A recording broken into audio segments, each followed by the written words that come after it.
"Get your hands off that bag." Victoria Sterling's voice cracked like a whip across the marble lobby. Two security guards pinned the night custodian against the wall, while a third dumped his belongings across the floor. A child's homework, juice boxes, Band-Aids. Then something that made her freeze. A small sneaker burned black, the rubber melted into grotesque shapes. "What kind of sick person brings this to work?" she demanded, holding it like evidence at a crime scene. The man's voice was quiet. "It belonged to a little girl I pulled from a fire." Behind her, Victoria's mother gasped and collapsed. Before we continue, please subscribe to this channel and stay with me until the very end of this story. And comment below what city you're watching from. I want to see how far this story travels. The burned shoe hit the floor with a soft thud that somehow echoed louder than the security alarms. Marcus Chen stood perfectly still, hands visible at his sides, while three guards surrounded him like he was armed and dangerous. He wasn't. He was just a 40-year-old man in a janitor's uniform who'd made the mistake of carrying memories to work. "Answer me." Victoria stepped closer, her Louboutin heels clicking against marble. She'd been awake for 36 hours, preparing for the biggest merger of her career, and now this. A security breach. In her building. On her watch. "What are you doing with a burned child's shoe?" Marcus met her eyes. Most people couldn't. Most people saw the ice in Victoria Sterling's gaze and looked away. But Marcus had seen worse things than angry billionaires. "It's from a fire," he said simply. 9 years ago." "That doesn't answer my question." "It's all the answer I have, ma'am." Victoria's jaw tightened. She turned to her head of security, a former Secret Service agent named Thompson, who'd protected senators and now protected her company's secrets. "How long has he worked here?" Thompson checked his tablet. 8 months, night custodial, clean background check, no incidents. Until today. Victoria picked up the shoe again, turning it over in her manicured hands. The sole had melted into waves frozen mid-drip like candle wax. The laces had fused together. She could smell it, that acrid chemical scent that never quite left things touched by fire. "You bring garbage into my building." "It's not garbage." "Then what is it?" Before Marcus could answer, a woman's voice cut through the crowd. "Oh my God!" Everyone turned. Catherine Sterling stood frozen halfway off the executive elevator, one hand gripping the doorframe, the other pressed against her chest. She was 63, elegant in the way that came from old money and older manners, but right now, she looked like she'd seen a ghost. "Mother!" Victoria's tone shifted slightly, still sharp, but concerned. "Are you all right?" Catherine didn't answer. She was staring at the shoe. Victoria frowned. The crowd of early morning employees and executives had grown. People held their phones up recording. This would be on social media within minutes. The CEO of Sterling Tech humiliating a janitor. Great for the company image. "Everyone back to work," she snapped. "Show's over." Nobody moved. I said, "Where did you get that shoe?" Catherine's voice trembled as she walked forward, pushing through the crowd like they were water. Her eyes never left the burned sneaker in her daughter's hands. Marcus watched her approach. Something shifted in his expression. Recognition maybe, or understanding. "Mother, what are you—" "Please." Catherine reached for the shoe. Her hands shook. "Please, where did you get this?" Victoria pulled it back instinctively. "He brought it, the janitor. We're handling his name." Catherine's voice cracked. "What's his name?" Thompson checked his tablet again. "Marcus Chen." Catherine's eyes locked on Marcus, really looked at him. At the scar tissue just visible above his collar. At the way he held himself, military posture despite the custodian's uniform. At his hands rough and scarred. "The fire," she whispered. "Tell me about the fire." The lobby had gone completely silent. Victoria looked between her mother and the janitor, confusion hardening into something else. Something that felt like the ground shifting beneath her feet. Mother, you need to sit down. You're not well. Tell me. Catherine's voice rose to a shout. She never shouted. In 63 years, Victoria had heard her mother raise her voice maybe twice. Please, I've been looking for 9 years. Tell me about the fire. Marcus's jaw worked. He looked at Victoria, then at Catherine, then at the crowd of people recording this moment for posterity and internet points. June 14, 2016, he said quietly.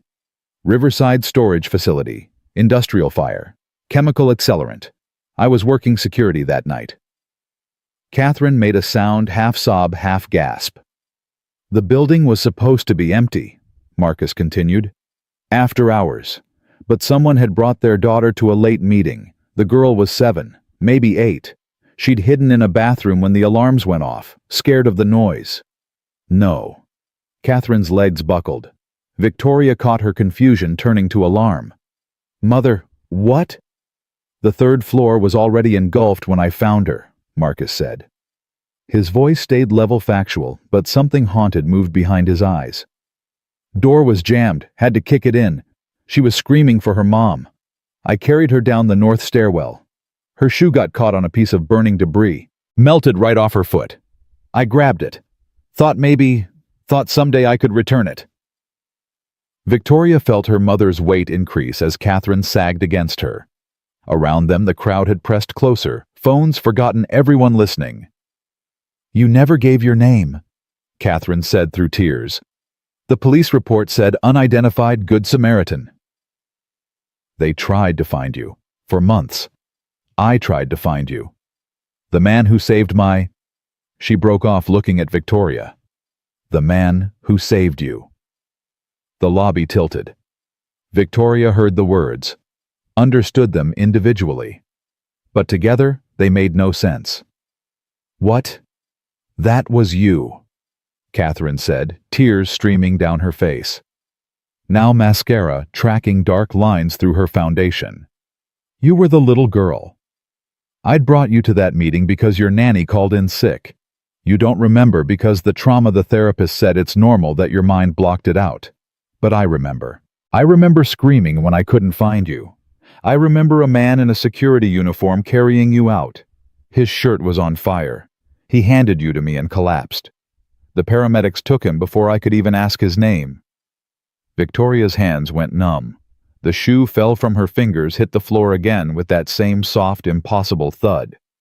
That's impossible. I had nightmares for years. Catherine continued, looking at Marcus now. About not being able to thank you.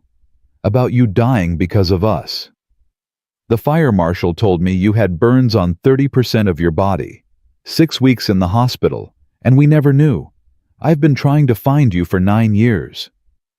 Marcus said nothing, just stood there surrounded by security guards while Victoria's entire world rearranged itself. She looked at him, really looked, at the scars, at the military bearing, at the quiet dignity she'd mistaken for submission, at the man she'd just publicly humiliated in front of hundreds of employees, the man who'd saved her life. You, her voice came out strangled. You pulled me out of a burning building. I did my job, ma'am. Your job. The words exploded out of her. Your job was security. You didn't have to run into a burning building. You almost died. But I didn't die. Marcus's voice stayed calm, steady. That's what mattered. Why didn't you say anything? Victoria felt something breaking inside her chest. When I yelled at you. When I humiliated you in front of everyone. Why didn't you tell me? Because I wasn't looking for recognition. Recognition. Victoria's laugh came out harsh, broken. You saved my life. 9 years ago, Marcus said quietly.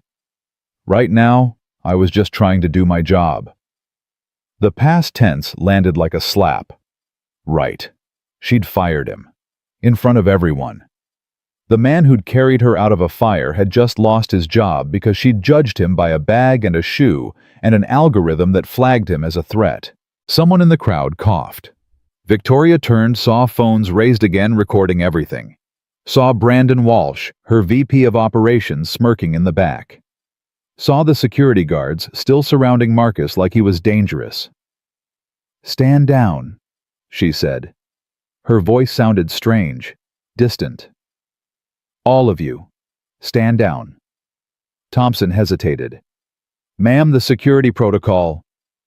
"I don't care about the protocol. Stand down." The guard stepped back. Marcus bent slowly, started gathering his belongings. The homework folder, the juice boxes, the first aid kit, the burned shoe. "Don't!" Victoria's hand shot out. "Don't touch that!" Marcus froze.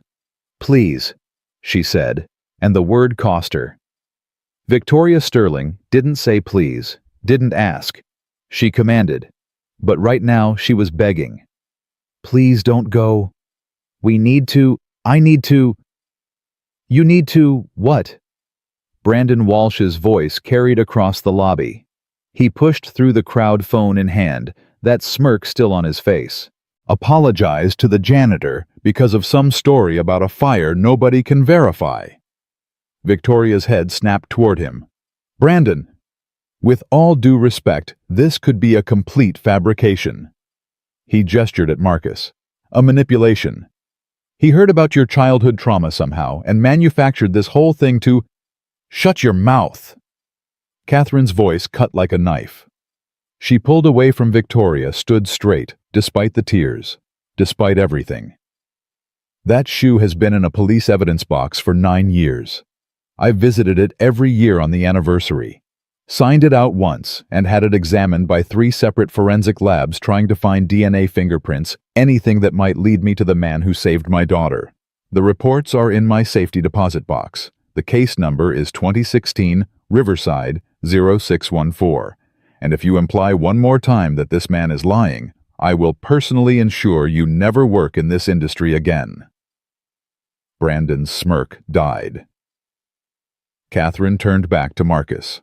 Her voice gentled. "You have scars. From the fire. May I see—" Marcus hesitated. Then slowly he pulled down his collar. The scar tissue ran from his neck down across his shoulder. Angry, puckered skin that spoke of pain and healing and permanent damage. "Falling beam," he said quietly. "Got me on the way out. Probably wouldn't have if I'd left the shoe behind, but she was crying for it, and I thought—" He didn't finish. Didn't need to. Victoria couldn't breathe. The lobby was spinning. This man, this quiet, invisible man she'd screamed at, humiliated, fired, had nearly died saving her. Had permanent scars because he'd gone back for a shoe. For her shoe. "I'm going to be sick," she said. "Ma'am." Thompson stepped forward, concerned. "Everyone out." Victoria's voice cracked. "Everyone out of this lobby right now. This is not a suggestion. Out." The crowd scattered. Within seconds, only Victoria, Catherine, Marcus, Thompson, and Brandon remained. Victoria pointed at Brandon without looking at him. "You're suspended, effective immediately. Thompson will escort you to collect your personal items. If I find out you've posted that video anywhere, if I see it on any platform, I will sue you into oblivion. Do you understand?" "Victoria, you can't. Do you understand?" Brandon left. Fast. Victoria turned back to Marcus. He'd gathered all his belongings, stuffed them back into the worn duffel bag. He looked tired. Resigned. Like he'd expected this all along. "I need you to come with me," Victoria said. "Please." "Ma'am, I think it's better if I just—" "I am begging you." The words tore out of her. "Please, give me 10 minutes. Just 10 minutes. And if you still want to leave after that, I'll write you a check for 6 months' salary and a recommendation letter to any company you want. But please, 10 minutes. Marcus looked at Catherine. She nodded, tears still streaming. "All right," he said. 10 minutes. Victoria led them to the executive elevator. Catherine followed, still clutching a tissue. Thompson started to join them, but Victoria shook her head. "Just us." The elevator rose in silence. 72 floors. Victoria watched the numbers climb and tried to process what had just happened. Tried to understand how she'd gone from preparing for the biggest merger of her career to discovering that the janitor she'd just fired had saved her life 9 years ago. The doors opened onto the executive floor. Victoria's corner office dominated the space floor-to-ceiling windows view of the entire city furniture that cost more than most people made in a year. "Not there," she said. "Conference room."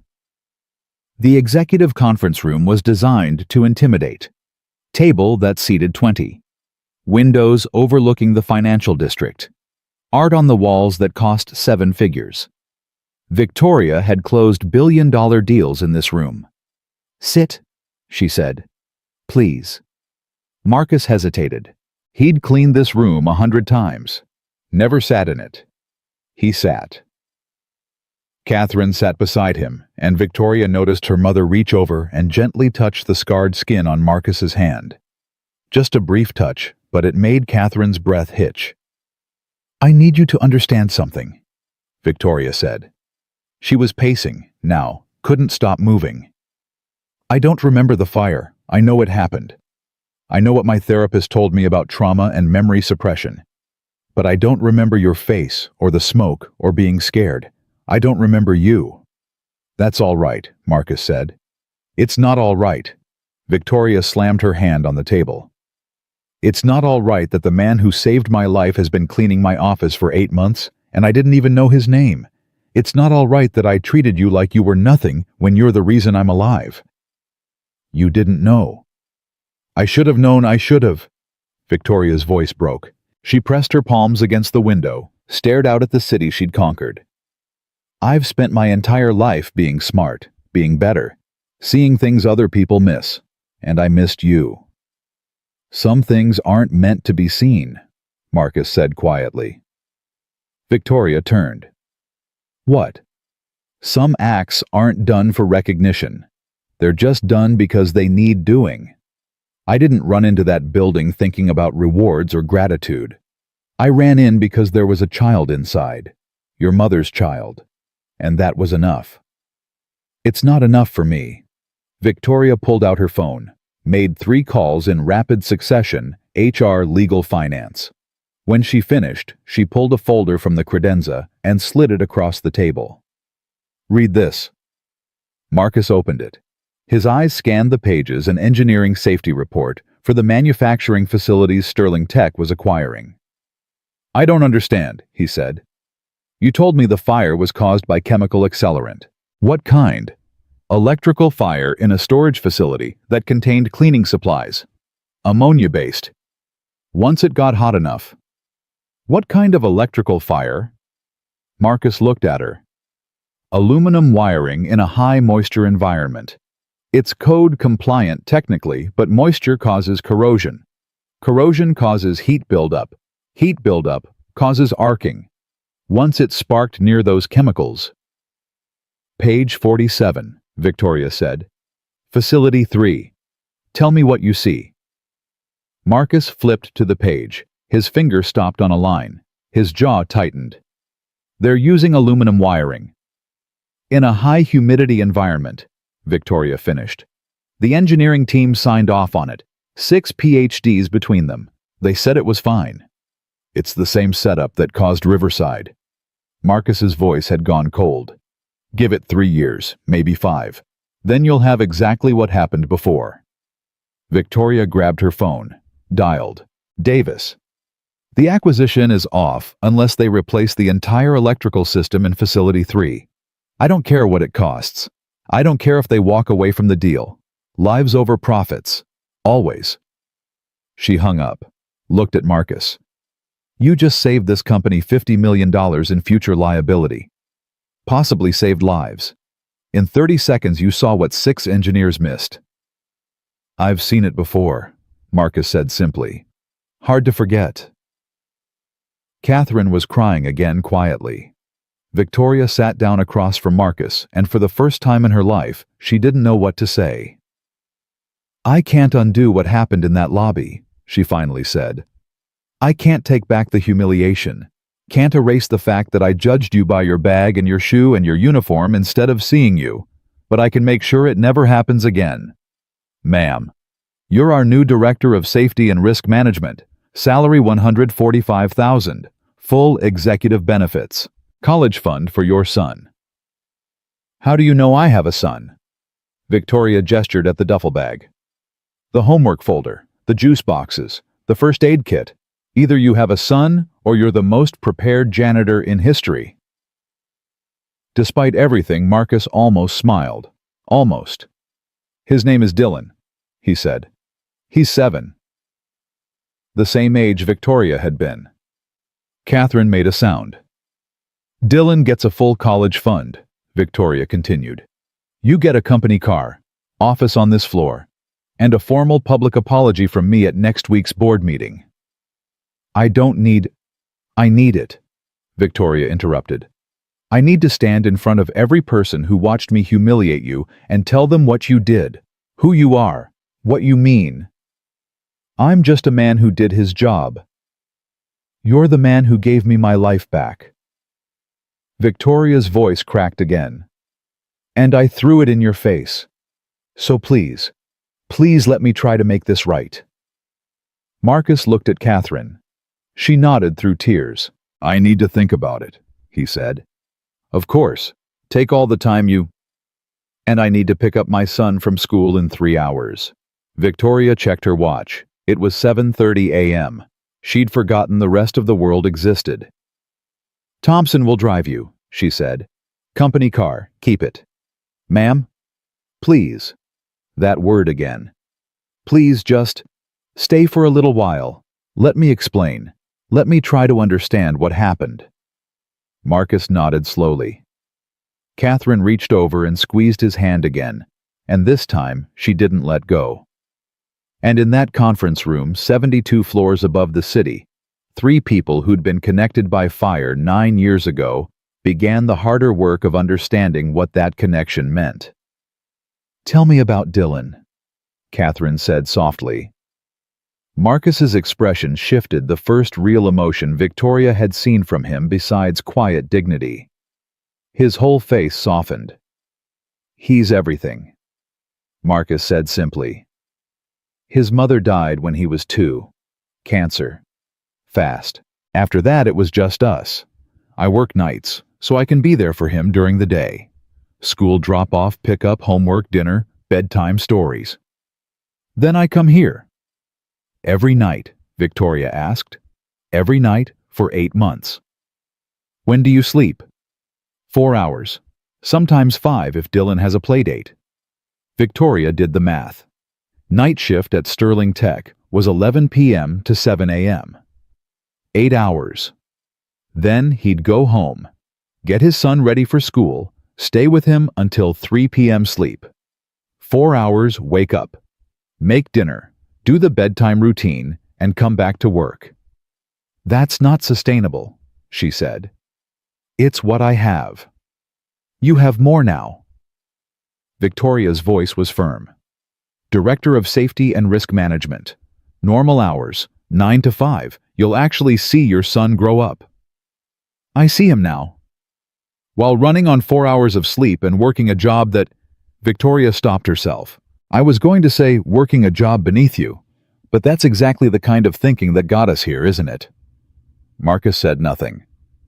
There's no such thing as a job beneath someone, Catherine said quietly. Just jobs that need doing. Your father taught you that, Victoria, before he died. Victoria flinched. She'd been 19 when her father passed, 26 when she took over the company.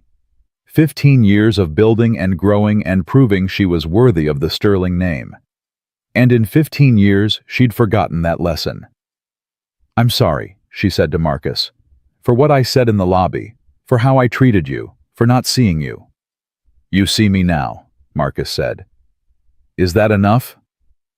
He considered the question. It's a start. Victoria's phone buzzed. Thompson.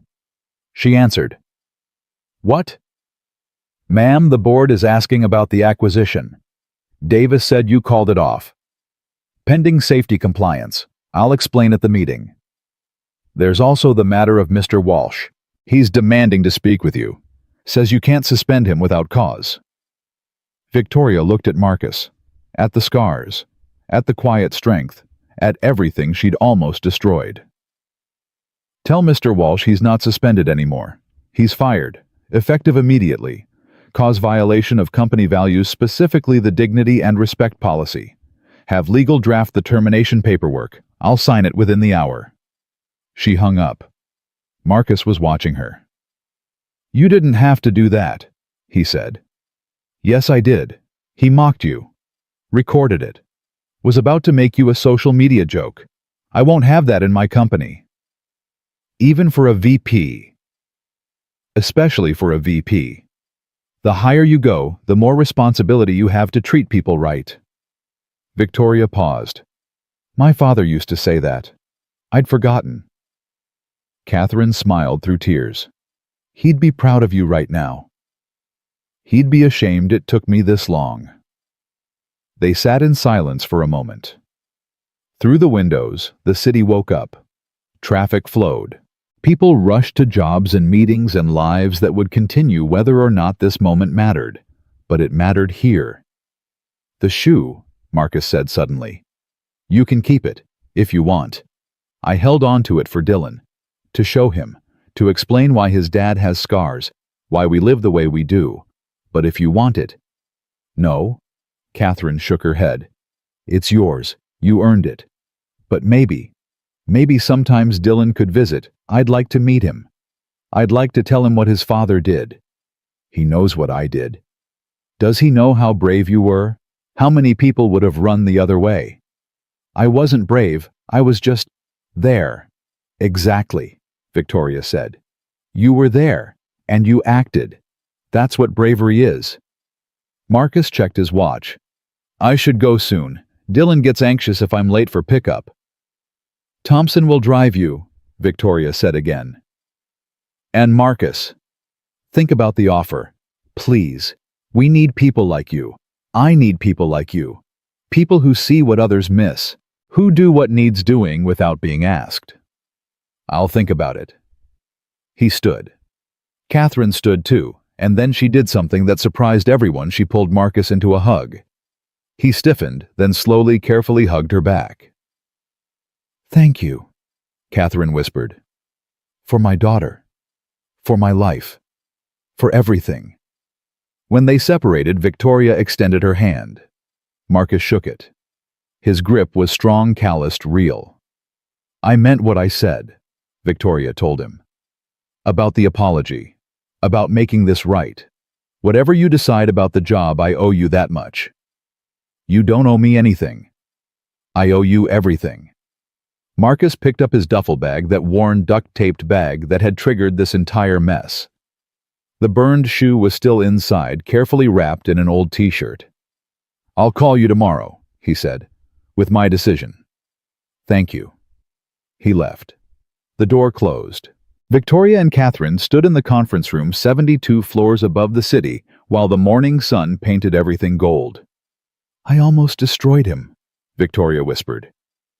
But you didn't. I wanted to.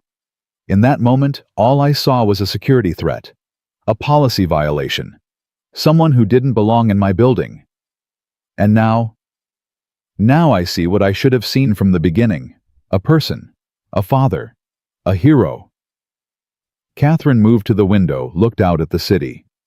Your father once told me that the measure of a person isn't what they do when everyone's watching. It's what they do when no one is. Marcus ran into that fire with no witnesses except a terrified mother and a little girl who wouldn't remember. He almost died. He carries scars he'll have forever. And he never asked for anything in return. He should have. Should he? Catherine turned. Or is that just our guilt talking? He did what he thought was right. And then he moved on with his life, raised his son, did his work, carried on. We're the ones who've been stuck. Victoria thought about that. About 9 years of her mother visiting a shoe in an evidence box. 9 years of searching for a ghost. 9 years of carrying gratitude with nowhere to put it.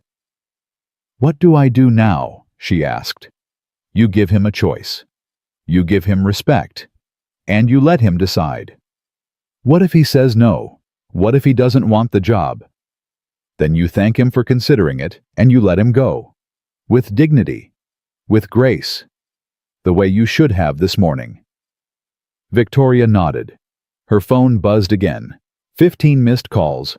40 emails, the merger in chaos, the board demanding answers. She silenced it. I need to fix this, she said. You already are. But Victoria wasn't sure.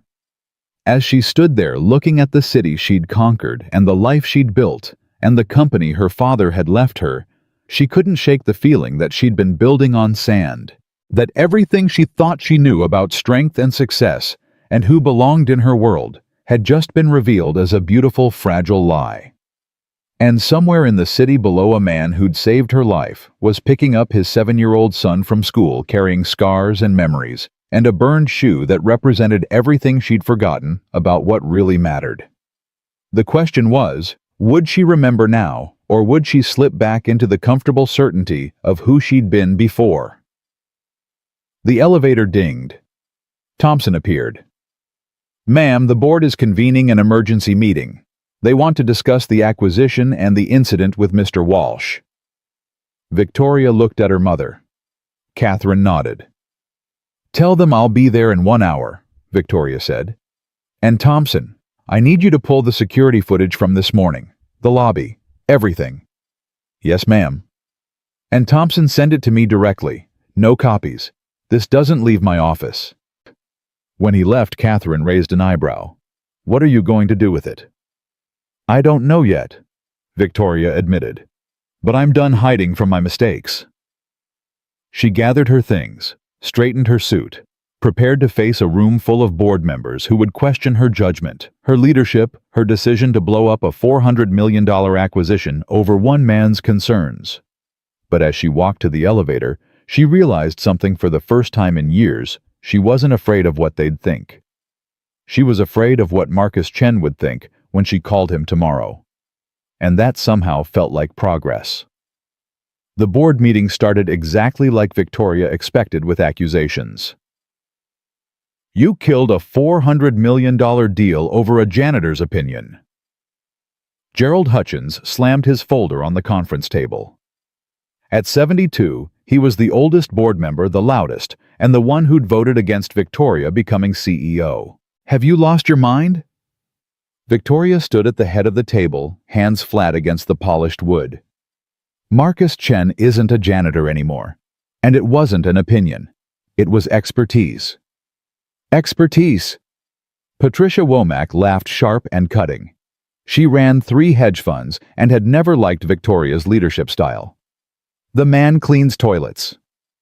The man saved my life. The room went silent. Victoria had their attention now. She pulled up the security footage on the main screen, the lobby, the alarm, Marcus, standing perfectly still while guards surrounded him. She let it play. Let them watch her scream at him. Let them see the burned shoe hit the floor. Let them witness her mother collapse. 9 years ago, Marcus Chen ran into a burning building and pulled me out. He has scars covering 30% of his body because he went back for a shoe. My shoe. Because I was crying for it. And this morning I fired him for carrying it to work. Gerald shifted in his seat. That's unfortunate, but it doesn't change the fact that you torpedoed our biggest acquisition because the facility has the exact same electrical setup that caused the fire that nearly killed me. Victoria's voice cut like steel. Aluminum wiring in high humidity environments. It's a time bomb. The engineering team missed it. Marcus saw it in 30 seconds. So we renegotiate the electrical, Patricia said. We don't blow up the entire deal. That's exactly what I did. I called Davis back 20 minutes ago. The acquisition proceeds with full electrical replacement in Facility 3. They agreed. The deal closes Friday. Gerald blinked. They agreed to eat that cost? They did when I sent them Marcus's analysis and the fire marshal's report from Riverside. Turns out they didn't want the liability either. Patricia leaned back. So you're telling me the janitor, director of safety and risk management, saved the company money and you want us to approve his salary? I want you to approve changing how we hire, how we see people, how we value different kinds of expertise. Victoria pulled up another slide. I had HR pull data last night. Our turnover in facilities and security is 43%. Industry average is 18. You know what that tells me? Nobody answered. It tells me we treat people like they're disposable, like they don't matter. And when people don't matter, they don't care. They don't see the loose railing or the frayed wire or the gas leak. They just do the minimum and collect a paycheck. So your solution is to promote janitors to executive positions. Gerald's tone was mocking. My solution is to recognize that the people who keep this building safe aren't the ones with engineering degrees. They're the ones who are here at 3 a.m. when the pipes burst, who smell the gas leak before the sensors do, who notice that the emergency exit sticks. Victoria paused. My solution is to stop being blind. Catherine spoke for the first time. She'd been sitting quietly in the corner, technically retired, but still holding significant shares. I've visited that burned shoe every year for 9 years. I've carried the weight of not being able to thank the man who saved my daughter. And this morning, I watched her treat him like garbage. If Marcus Chen had been anyone else, if he'd been wealthy, if he'd gone to the right schools, if he'd worn the right clothes, Victoria would have listened. But because he was a janitor, she didn't even know his name. The words landed heavy. That's on all of us, Catherine continued. We've built a culture where people are invisible unless they're important, and we get to decide who's important. Well, I'm done with that, so here's what's going to happen. Victoria will issue a formal apology at the company-wide meeting Friday. Marcus Chen will be introduced as our new director of safety, and every single one of you will treat him with the respect he's earned. Or you can find another company to bleed dry. Patricia's eyes narrowed. Catherine, you can't just... I hold 11% of voting shares. My daughter holds 23. Combined, we control this board, so yes, I can. Catherine stood. Meeting adjourned. She walked out. The board members sat stunned. Gerald recovered first. She can't actually do that. She just did, Victoria said. She gathered her materials. The vote on Marcus Chen's position will happen Friday after the company meeting. I suggest you all attend. She left before anyone could respond. Outside the conference room, Catherine waited. That went well? You just made enemies of half the board. They were already enemies. Now they're just honest about it. Catherine touched Victoria's arm. Did he call? Not yet. It's only been 3 hours. He will. But Victoria wasn't sure. She'd spent the rest of the morning replaying the lobby scene, watching herself on security footage like she was watching a stranger. The cold dismissal, the judgment, the complete lack of curiosity about who Marcus was or why he carried what he carried. She'd been so certain, so absolutely sure she was right. Her phone rang. Unknown number. This is Victoria Sterling. Miss Sterling, this is Dylan Chen. The voice was young, nervous.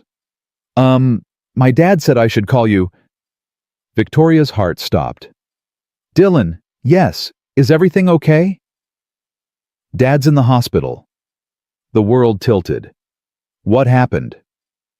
He picked me up from school, and he was really tired, and he fell down the stairs at our apartment, and now his arm is broken, and maybe some ribs, and the doctor says he needs surgery, but he doesn't have insurance and... The boy's voice cracked. He told me to call you. I don't know why, but he said you'd help. Victoria was already moving. Which hospital? St. Mary's. On 4th Street. I'm on my way. Dylan, stay with your dad. I'll handle everything. She hung up, grabbed her coat. Catherine appeared from nowhere. What's wrong? Marcus is hurt. I have to... I'm coming with you. They took Victoria's car. Thompson drove. The 20-minute trip took 12 because Victoria told him to break every traffic law necessary. She made 3 calls on the way to the hospital administrator, to her personal physician, to her insurance company. By the time they arrived, Marcus Chen had a private room, a surgical team on standby, and full coverage for everything. Dylan sat outside the room, small and scared, in a plastic chair. He couldn't have been more than 7 skinny, with his father's dark hair and something raw in his eyes that reminded Victoria of the burned shoe. "Dylan." Victoria approached slowly. "I'm Victoria Sterling." The boy looked up, studied her with an intensity that was unsettling in someone so young. "You're the lady who yelled at my dad." Victoria's throat closed. "Yes, I am. He said you didn't mean it. He said you were just having a bad day." "Your dad is kinder than I deserve." Dylan considered this. Then he pulled something from his backpack, a drawing. Stick figures. A tall man holding a small boy's hand. Hearts and stars around them. Words in crayon, "Best dad ever." "I made this for him," Dylan said, "for when he wakes up. So he knows I'm not mad about the stairs." "Can I see him?" Victoria asked. Dylan nodded. Marcus was unconscious, hooked to monitors, his left arm in a temporary cast. The doctor had said surgery would wait until morning, broken radius 2, cracked ribs, severe exhaustion. He'd fallen because he'd been running on 4 hours of sleep for 8 months straight. Because he'd been working nights to provide for his son. Catherine sat in the chair beside the bed, crying quietly. Victoria stood at the foothands, gripping the rail. "This is my fault," she said. "It's not. He fell because he was exhausted. He was exhausted because he was working nights. He was working nights because that's all he could get. And I had the power to change that 8 months ago, if I'd just bothered to know him." A nurse came in, checked vitals, left. Dylan crept in after her, climbed into the chair on the other side of the bed, and held his father's hand with the IV in it. "Dad says you're really important," Dylan said to Victoria. "He says you run the whole building." "I do." "Are you going to fire him for falling down?" The question was innocent, honest, and it broke something in Victoria. "No, sweetheart. I'm not going to fire him. I'm going to make sure he never has to work nights again. I'm going to make sure he can be with you every day after school. I'm going to make sure he gets the respect he deserves." Dylan's eyes welled up. "Promise?" "I promise." Marcus's eyes opened, slowly, painfully. He saw Dylan first, smiled despite obvious pain, then saw Victoria and Catherine and tried to sit up. "Don't." Victoria moved forward. "Don't move. You broke your arm and cracked 2 ribs. Dylan is fine. He's right here. He called me like you told him to." Marcus relaxed slightly, looked at his son. "You did good, buddy. Miss Sterling says you don't have to work nights anymore." "Dylan," she promised. Marcus's eyes found Victoria's. She nodded. "The job is yours, if you still want it. But first you heal. Full medical coverage, full salary starting today. And Dylan," she turned to the boy, "how would you like to come to work with your dad sometimes? We have a really good employee childcare program. Art classes, tutors for homework, other kids your age." Dylan looked at his father. Marcus's jaw worked. "You don't have to do this," he said quietly. "Yes, I do." Victoria pulled a chair over, sat so they were at eye level. "You saved my life and asked for nothing. You worked 8 months in my building and I never knew your name. You saw a safety hazard my entire engineering team missed, and you've been running yourself into the ground trying to be a good father. So yes, I have to do this. Not because I owe you, because it's right." Catherine leaned forward. "And because we want to. Dylan, would it be okay if I visited sometimes, brought cookies? My daughter never gave me grandchildren, and I've got a lot of cookie recipes going to waste." Dylan looked at his father. Marcus's eyes were wet. "Dad's crying," Dylan said. "Are those happy tears?"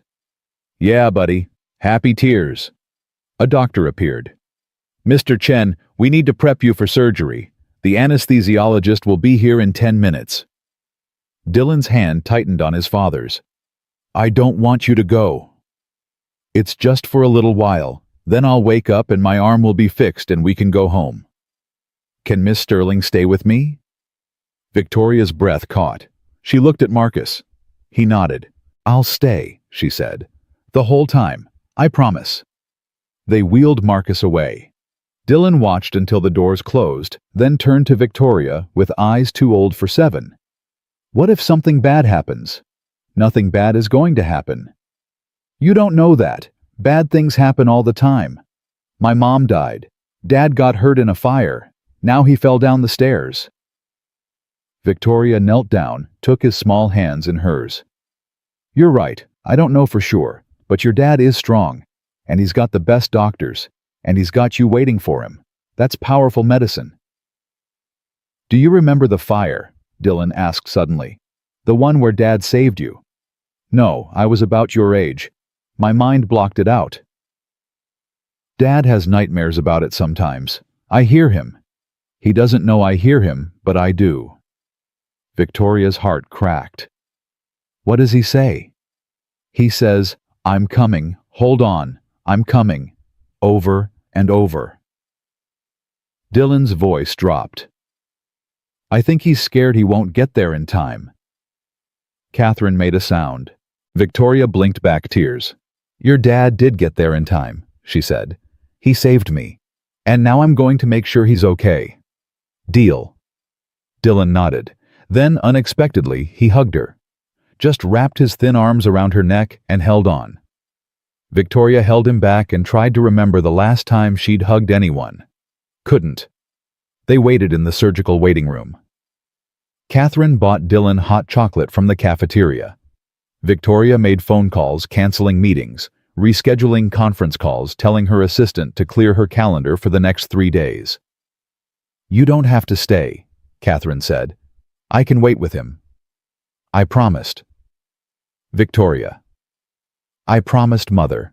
I'm not breaking another promise to this family. 2 hours crawled by. Dylan fell asleep against Victoria's shoulder. She didn't move, didn't check her phone, just sat there feeling the weight of this small person who trusted her despite having every reason not to. The surgeon finally appeared. The surgery went perfectly. Mr. Chen is in recovery. He'll be awake in about an hour. Dylan jerked awake. He's okay. He's going to be fine. You can see him soon. The relief was physical. Victoria felt it in her chest, her hands, her throat. When they brought Marcus back to his room, he was groggy, but conscious. Dylan climbed carefully onto the bed, avoiding the cast and the IV. Hey, buddy. Hey, Dad. You were gone forever. Sorry, I was taking a nap. A nap with doctors. Marcus laughed, then winced. Yeah, something like that. His eyes found Victoria. You stayed. I promised Dylan. Thank you. Stop thanking me, please. You saved my life. This is nothing. It's not nothing to him. Marcus touched his son's hair. Or to me. Catherine stood. I'm going to get coffee. Dylan want to come help me carry. Dylan looked at his father. Marcus nodded. They left. Victoria moved to the chair beside the bed. For a moment, neither spoke. I watched the security footage, Victoria said finally. About 50 times, trying to figure out what I was thinking, how I could have been so cruel.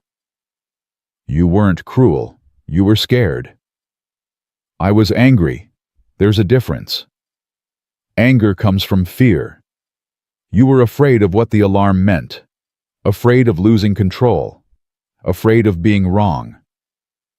Marcus shifted slightly. I spent 6 years in the Army. I know what fear looks like. You were Army. Military police, 2 tours overseas. Came home, worked security. That's how I ended up at Riverside the night of the fire. Why didn't you tell me? You didn't ask. The truth of that sat heavy between them. I should have asked, Victoria said. Should have seen you as a person instead of a position. Most people don't. It's easier to see uniforms than faces. That's not an excuse. No, but it's human. Marcus met her eyes. You're trying to fix it now. That counts for something. Does it? Victoria's voice cracked. You're in a hospital bed because you've been working yourself to death in my building. Your son just watched his father get wheeled into surgery. How does me feeling guilty fix any of that? It doesn't, but changing how you run your company might. Victoria sat back. You're taking the job then? On one condition. Name it. I want to hire people like me. Veterans, single parents, people who've been overlooked because they don't have the right degrees or the right background. I want to build a team that sees what others miss because they've lived lives that taught them to notice. Done. Anything else? Dylan comes first. Always. If he's sick, if there's a school event, if he just needs me, I go. No questions. Absolutely. And no special treatment because of what happened 9 years ago. I do the job right, or I don't do it at all. Victoria extended her hand. Deal. Marcus shook it with his good hand. His grip was still strong despite the surgery. When can you start? Victoria asked. When can I leave this hospital? Tomorrow, according to the doctor, but you need 6 weeks for the arm to heal fully. I can work with a cast. You can also take medical leave, full pay. I'd rather work.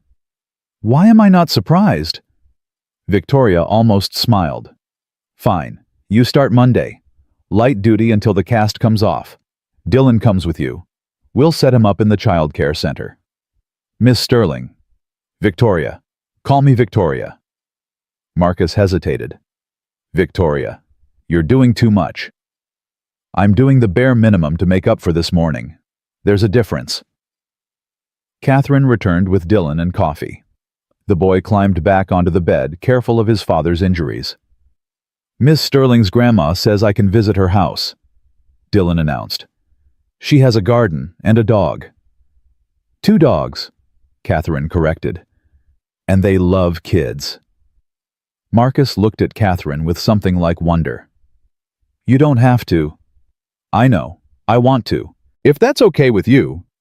Dad, can I, please? Marcus's eyes were wet again. Yeah, buddy. You can. Victoria stood. We should let you rest, but before I go, she pulled an envelope from her purse. Your first paycheck, backdated to today, and paperwork for your health insurance. Sign it when you're feeling better. Marcus opened the envelope. His face went pale. This is too much. It's exactly what the position pays, plus a signing bonus. A signing bonus. For saving the company $85 million on the acquisition. Victoria met his eyes. You earned it. All of it.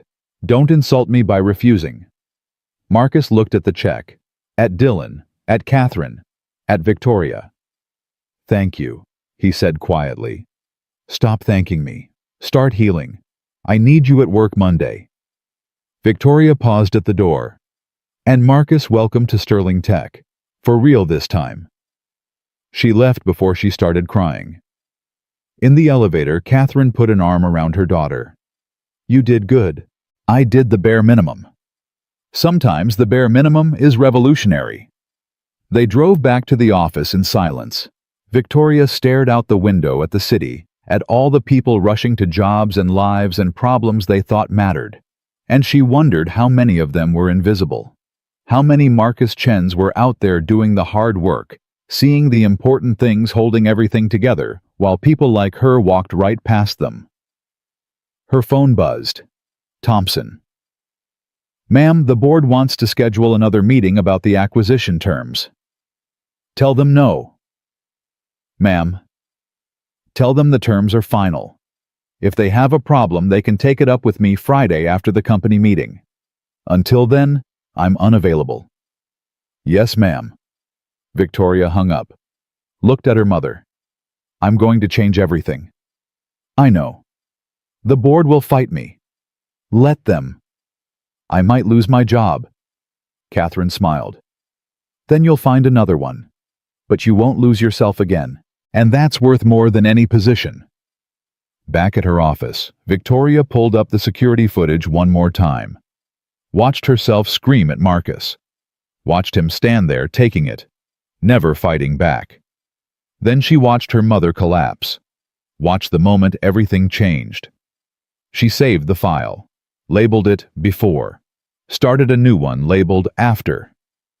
And in the quiet of her 72nd floor office, surrounded by success and wealth and everything she'd built, Victoria Sterling decided to tear it all down and build something better. Something that saw people, all of them. Even the ones who cleaned the floors and carried burned shoes and saved lives without asking for anything in return. Especially them. Her phone rang again. Dylan's number. "Miss Sterling, it's Dylan. I forgot to say thank you. For staying with me, and for helping my dad, and for seeing him." Victoria's vision blurred. "You're welcome, sweetheart." "Are you crying?" "Happy tears. Like Dad. Exactly like Dad." "Okay, good. I just wanted to make sure. Bye, Miss Sterling." "Bye, Dylan." She hung up, sat in the silence.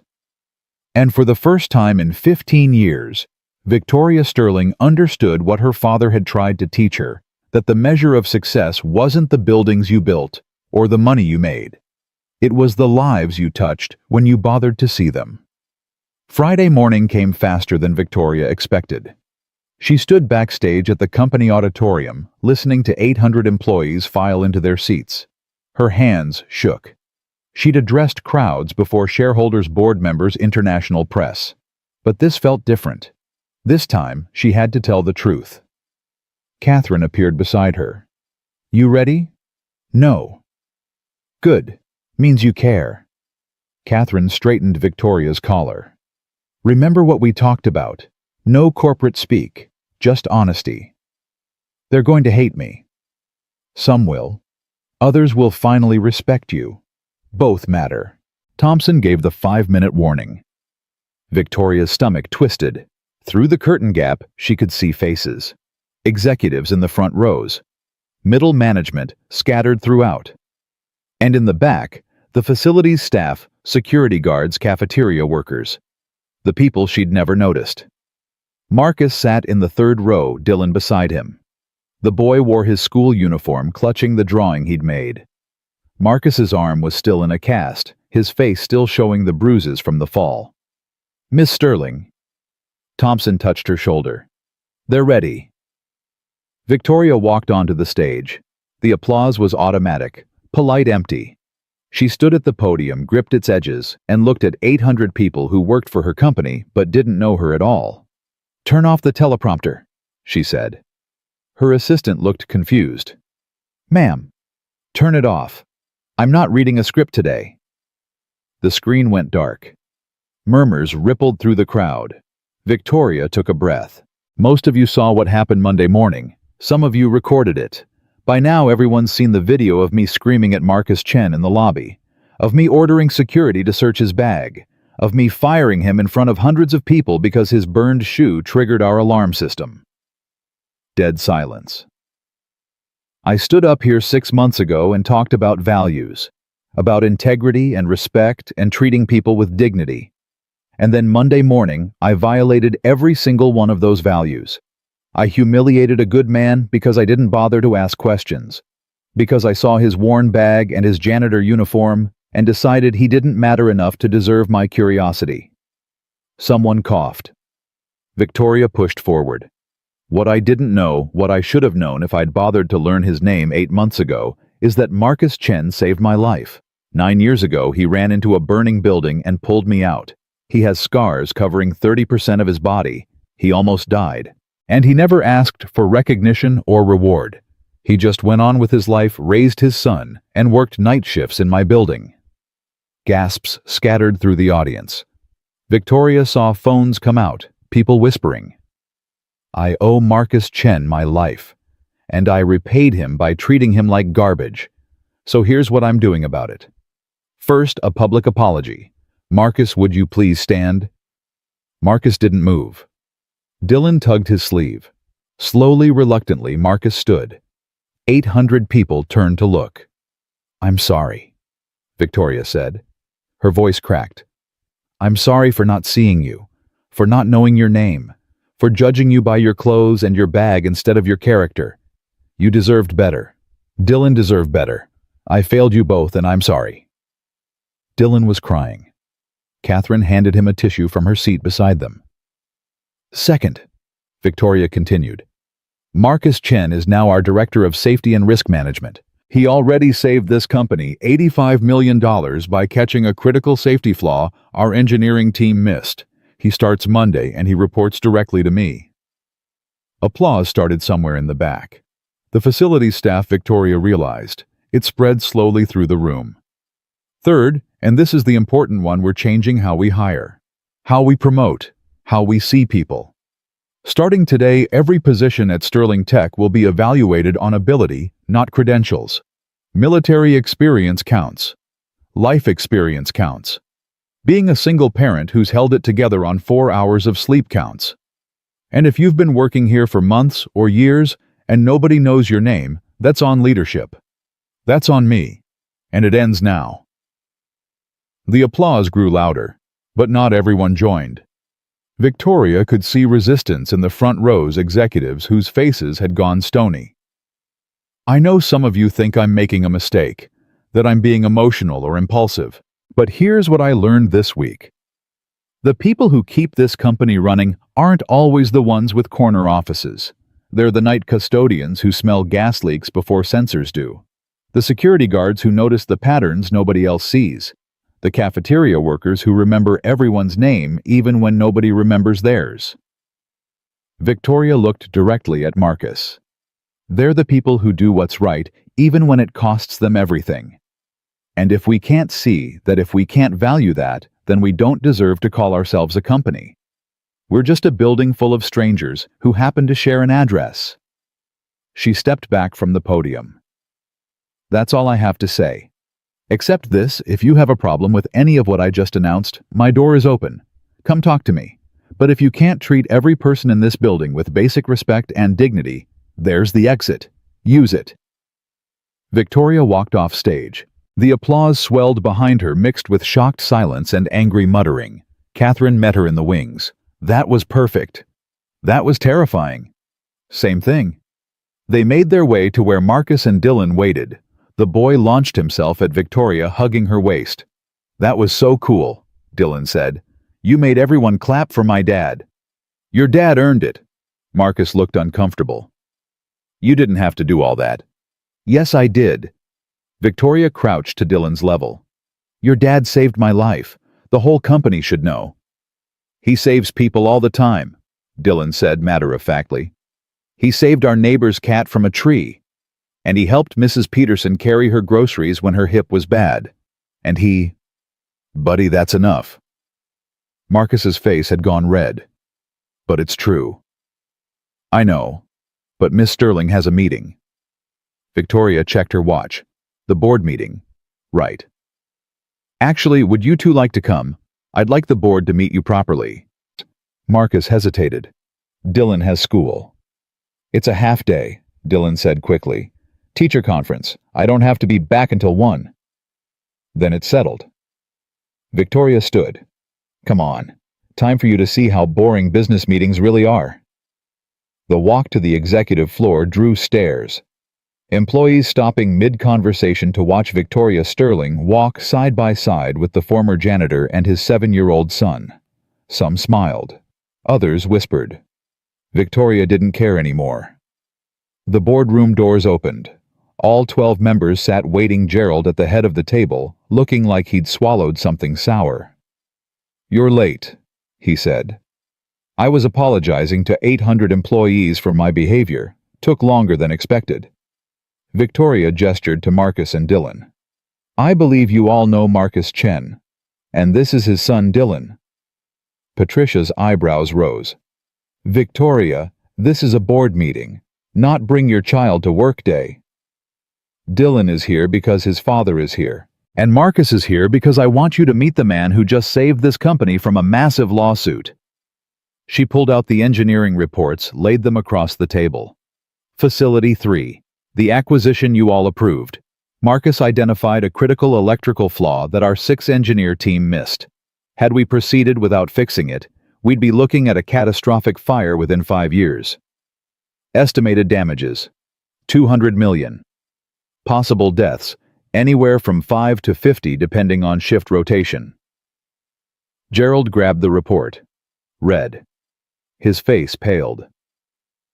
This was approved, he said quietly, by engineers who've never seen what happens when aluminum wiring corrodes in humidity. Marcus has.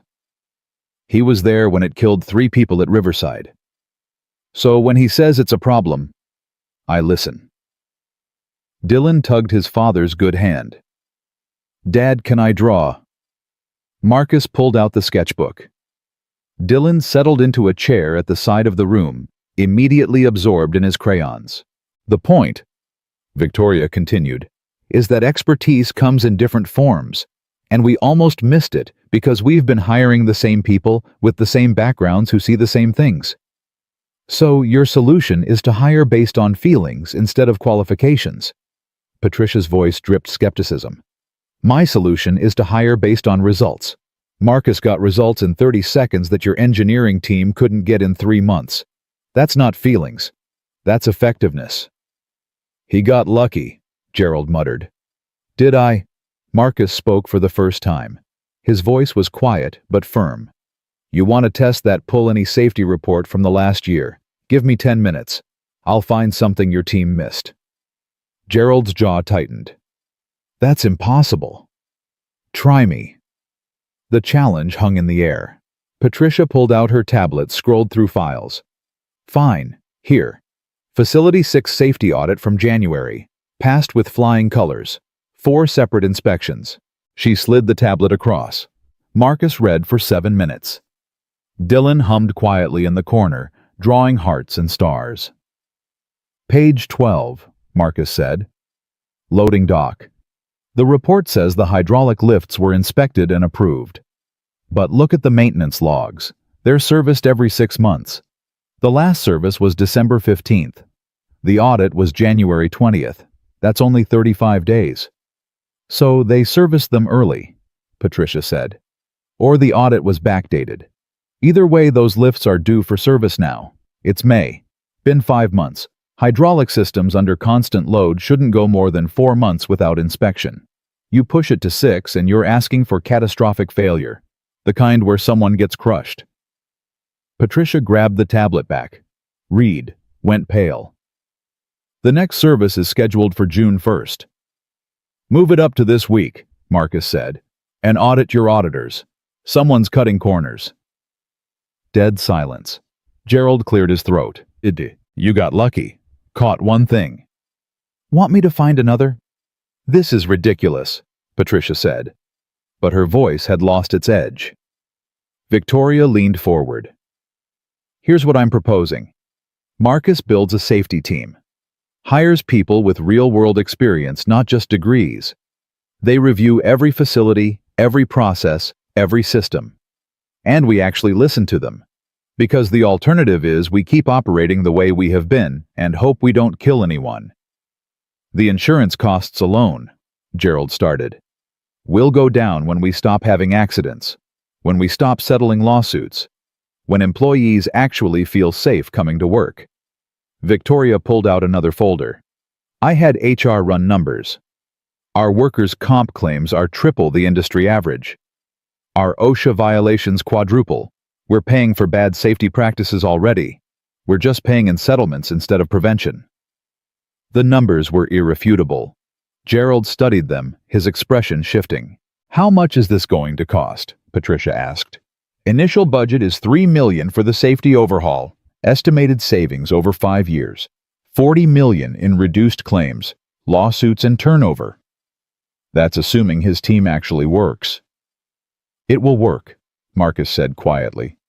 Because I'm hiring people who can't afford to miss things. Single parents who need this job. Veterans who understand what failure costs. People who've seen what happens when someone cuts corners. We won't miss things because we can't afford to. Dylan looked up from his drawing. My dad never misses anything. One time I hid a cookie under my bed for 3 days and he found it. Despite everything, several board members smiled. Catherine spoke from her position at the end of the table. I've been on this board for 30 years. I've watched us grow from a small regional company to an international corporation. And somewhere along the way, we forgot that buildings don't make companies. People do. Marcus represents the kind of people we should have been hiring all along. People who give a damn. Catherine, Gerald started. I'm not finished.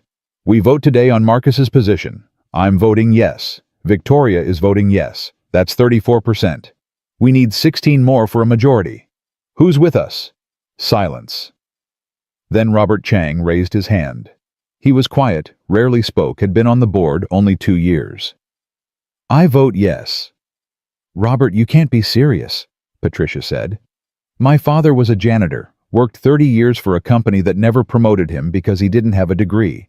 He died at his post mopping floors at 68 because he couldn't afford to retire. If someone had given him a chance, actually seen him, maybe things would have been different. Robert looked at Marcus.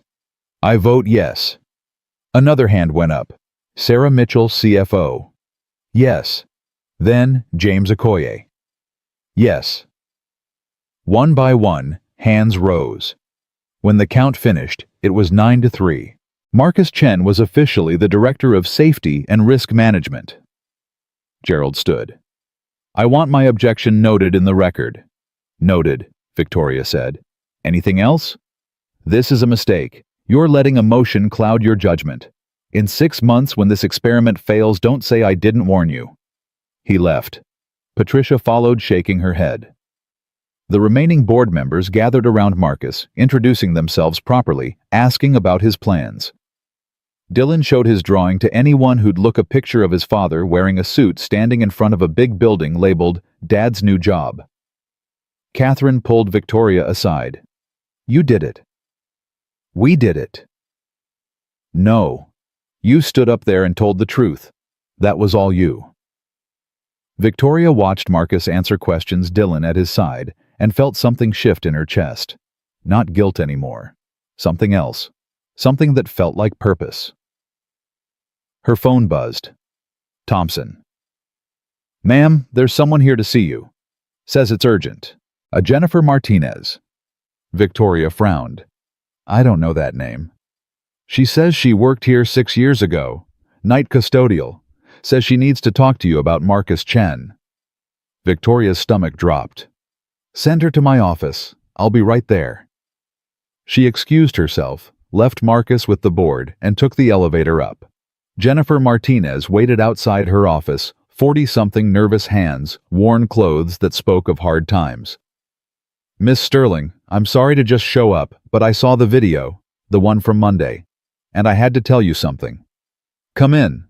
Victoria led her inside, closed the door. What is this about? Marcus Chen saved my daughter's life too. Different fire. 4 years ago. I was working night shift at a warehouse. My daughter was sick, couldn't leave her home alone, so I brought her. Against the rules, I know, but I didn't have a choice. Victoria sat down slowly.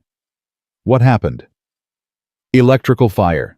Started in the break room. Marcus was working security there too. He did a lot of security jobs between the army and here. He got everyone out. But my daughter had wandered off, fallen asleep in a storage closet. He went back for her. 3rd-degree burns on his back that time. Spent 2 weeks in the hospital. Does he know you're here? No. I tried to thank him after, but he'd already moved to a different job. I looked for him for years. Then I saw that video, and I recognized him. The scars, the way he stands. And I thought you should know what he did for you wasn't a one-time thing. That's who he is. Victoria's hands trembled. How many times? How many people has he saved? I don't know, but I joined a support group after the fire. Other people who'd been in industrial accidents. 3 of them told stories about a security guard who'd gone back in, who'd gotten hurt saving them. They didn't know his name either. The room spun. Victoria gripped her desk. I need to tell him a thank you properly, Jennifer said. Is he here? He's in a board meeting. But yes, he works here now, as Director of Safety. Jennifer's eyes filled. Good. That's good. Maybe he can stop other fires before they start. God knows he's seen enough of them. After Jennifer left with Marcus's office number and a promise to return, Victoria sat in her chair and stared at the city. She'd thought she understood, thought she'd grasped what Marcus had done for her. But it was bigger than that. It was a pattern, a life spent running toward danger while others ran away, and she'd almost fired him for carrying a burned shoe. Her door opened. Marcus stood there, Dylan beside him. "Board meeting ended," he said. "Dylan needs to get back to school. I just wanted to say thank you for what you did in there." "A woman just came to see me, Jennifer Martinez. She says you saved her daughter 4 years ago, in a warehouse fire." Marcus's face went carefully blank. "That was a long time ago." "How many?" Victoria's voice shook. "How many people have you saved?" "It doesn't matter. It matters to me. How many times have you run into burning buildings? How many scars do you have that I can't see?" Dylan tugged his father's hand. "Dad, you're supposed to tell her. That's what the doctor said. About the nightmares and the... Buddy, that's private." "But she's your friend now. Friends help." Marcus's jaw worked. He looked at Victoria, and she saw something break in his expression. "I have PTSD, he said quietly. "From the fires, from combat before that. I don't sleep well. I have nightmares. I see smoke that isn't there. Sometimes I smell burning when there's nothing burning. It's why I work nights. If I'm going to be awake anyway, might as well be productive." "Marcus." "I'm in therapy. Been going for 2 years. It helps. Dylan helps more." He touched his son's hair. "But you asked how many, and the truth is, I don't know. I stopped counting after the 4th. It seemed wrong somehow, like I was keeping score." Victoria couldn't speak. "The first was Riverside. You. The second was 6 months later, an apartment fire. I was off duty walking home, saw the smoke. Pulled out a family of 4. Third was the warehouse Jennifer told you about. Fourth was a car accident, vehicle on fire, driver trapped. After that, they blur together. I see someone in danger and I move. Don't think about it, just move. You could have died, any of those times. But I didn't. And they lived. That's what matters." Dylan looked up at Victoria with serious eyes. "Dad says when you can help, you have to help. Even if it's scary. Especially if it's scary." The words hung in the air like a judgment. Victoria thought about Monday morning, about seeing the alarm and feeling afraid and responding with anger, about having the power to help and choosing control instead. "You're right," she said to Dylan. "Your dad is absolutely right." "I know. He's smart like that." Marcus almost smiled. "Come on, buddy. Time to get you to school." "Can I come back next week to see Dad's new office?" "If Miss Sterling says it's okay." "It's more than okay," Victoria said. "Dylan, you're welcome here anytime. And Marcus, we're having a company-wide safety training next month. I want you to lead it. Tell your story. Not just Riverside. All of it. Let people understand what safety really means." Marcus hesitated. "That's personal. That's powerful. People need to hear it." "I'll think about it." After they left, Victoria pulled out her phone. Called Thompson. "I need you to find everyone Marcus Chen has saved. I don't care how long it takes. Track down fire reports, incident reports, hospital records if you have to. I want to know every life he's touched." "Ma'am, that could take weeks." "Then it takes weeks. Start now." She hung up, sat in the silence of her office, and wondered how many Marcus Chens were out there. How many quiet heroes were cleaning floors and working security and saving lives, while people like her walked past without seeing. Her mother appeared in the doorway. "You look shaken." "He's saved at least 5 people that we know of. Probably more. And he has PTSD from it. Nightmares. And he just keeps going back. Keeps running toward the fire." Catherine sat down. "Some people are built that way. They can't not help. He could have died any of those times. But he didn't. And now he's here in a position to prevent fires instead of just surviving them. That's not coincidence, Victoria. That's purpose finding its place. Victoria looked at her mother. I almost destroyed that. I almost fired him and sent him away and never knew. But you didn't. You stopped. You listened. You changed. That's what matters now. Is it enough? Only Marcus can answer that. But you're trying. That's more than most people do. Victoria's computer pinged. An email from Thompson's subject line. Preliminary results. She opened it. Read. Felt the air leave her lungs. 7 documented incidents. 7 times Marcus Chen had run into danger. 7 lives saved. And those were just the ones Thompson found in 4 hours of searching. Attached was a photo from a news article 5 years ago. A warehouse fire. And there in the background, barely visible, a man carrying a child away from the flames. The caption didn't name him. Just said, unidentified security guard rescues child. But Victoria could see the scars on his arms, could see the set of his shoulders, could see the burned shoe in the child's mother's hands as she sobbed with relief. He keeps the shoes, Victoria whispered. What? The burned shoes. From the children he saves. That's why he had one in his bag. It wasn't just mine. It's all of them. He keeps them to remember. Catherine pressed a hand to her mouth. Oh my God! Victoria stood. I need to find him. I need to... Her phone rang. Marcus's number. Miss Sterling, it's Dylan. Dad's having a panic attack. We're in the parking garage, and he can't breathe right, and I don't know what to do. Victoria was already running. Victoria took the stairs. 72 floors down because the elevator was too slow, and Marcus was in the parking garage, unable to breathe. Catherine followed, heels abandoned, somewhere around floor 50. They burst through the garage entrance. Dylan stood beside their car phone, pressed to his ear, tears streaming down his face.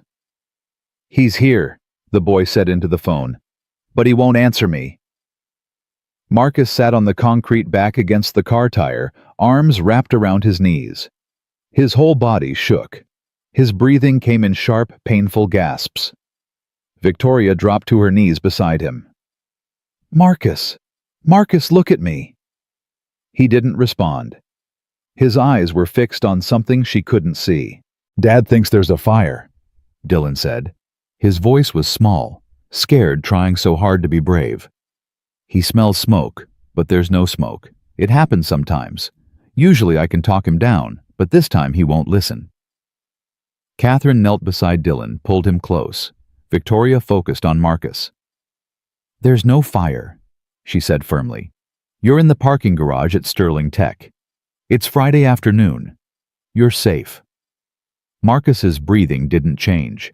His hands gripped his knees so hard his knuckles had gone white. I can smell it, he gasped. The chemicals, the burning plastic, it's everywhere. It's not real. Marcus, listen to my voice. You're having a flashback. The girl. I can hear her screaming. I can't find her. There's too much smoke. Victoria's throat closed. She looked at Dylan, at this 7-year-old boy who'd seen his father like this before. Who knew what to do because he'd had to learn. What usually helps? She asked. Grounding. We learned it in therapy. 5 things he can see. 4, he can touch. 3, he can hear. 2, he can smell. 1, he can taste. Dylan wiped his eyes. But he's too far gone. He can't hear me. Victoria took Marcus's face in her hands. Made him look at her. 5 things you can see. Right now. Tell me. Marcus's eyes were wild, unfocused. I can't. Yes, you can. 5 things. Start with me. What do you see? Your eyes. His voice shook. They're green. Good. 4 more. The concrete. Gray. Cracks in it. 3 more. Dylan's shoes. The red ones with the Velcro. His breathing slowed slightly. The car.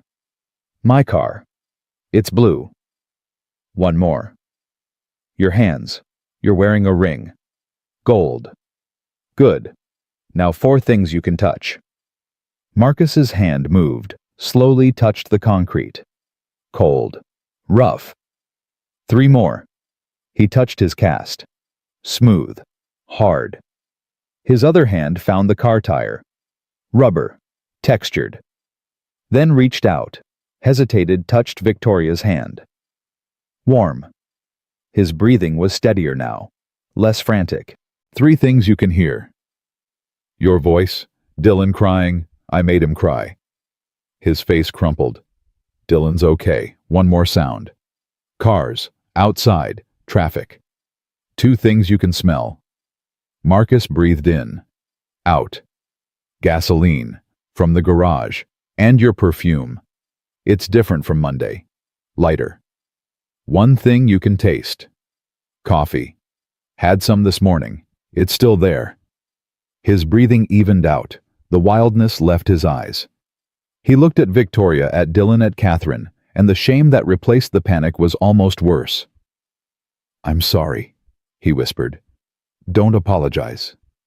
Victoria still held his face. Don't you dare apologize for this. Dylan called you. He shouldn't have to. I'm glad he did. She let go, sat back on her heels. How long have you been having these? Since Riverside. They got worse after the warehouse fire, better after therapy started. But sometimes something triggers them and I'm back there. What triggered this one? Marcus looked away. The board meeting. All those people looking at me, asking questions. It felt like the police interviews after the fires. Like I had to justify why I went back in, why I didn't just let them die. No one asked you that. They didn't have to. I could see it in their faces. Why would someone risk their life for a stranger? What kind of person does that? He laughed bitterly. The same kind who can't sleep at night because they hear screaming that isn't there. Dylan moved away from Catherine, climbed into his father's lap despite the cast. The cramped space. Everything. You saved them, Dad. That's why you did it. Because you're good. Marcus held his son with his good arm, pressed his face into Dylan's hair. I'm sorry, buddy. I'm sorry you have to see this. It's okay. You always come back. The simple faith in those words broke something in Victoria. This child who'd lost his mother, who lived with a father haunted by nightmares, who called strangers when he was scared because he'd learned that sometimes Dad needed help. This child had more courage than she'd ever had. How often does this happen? She asked quietly. Once a week, maybe? Sometimes more. Sometimes I can control it. Other times, Marcus gestured at the concrete, the shaking, the mess of him. And you've been working nights this whole time, running on no sleep, dealing with this alone. I had Dylan. Marcus, he's 7 years old. He's all I have.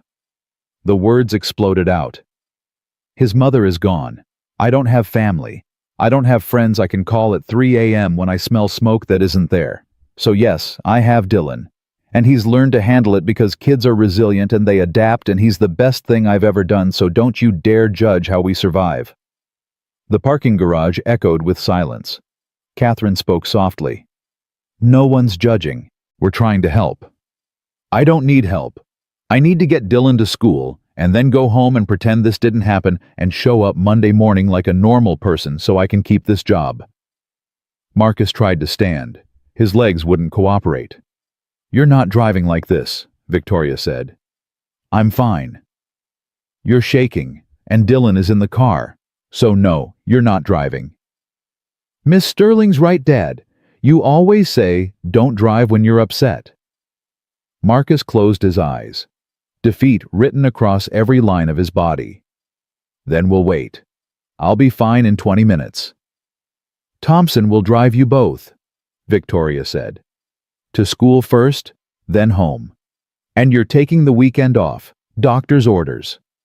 You're not a doctor. No, but I'm your boss. And I'm telling you that Monday morning I want you rested and ready, not running on adrenaline and terror. The safety audit can wait until Tuesday. The world won't end if you take 3 days. Marcus looked at her. Really looked. Why are you doing this? Because Dylan called me for help, and I'm not going to let him down. Because you saved my life, and I'm trying to figure out how to repay that.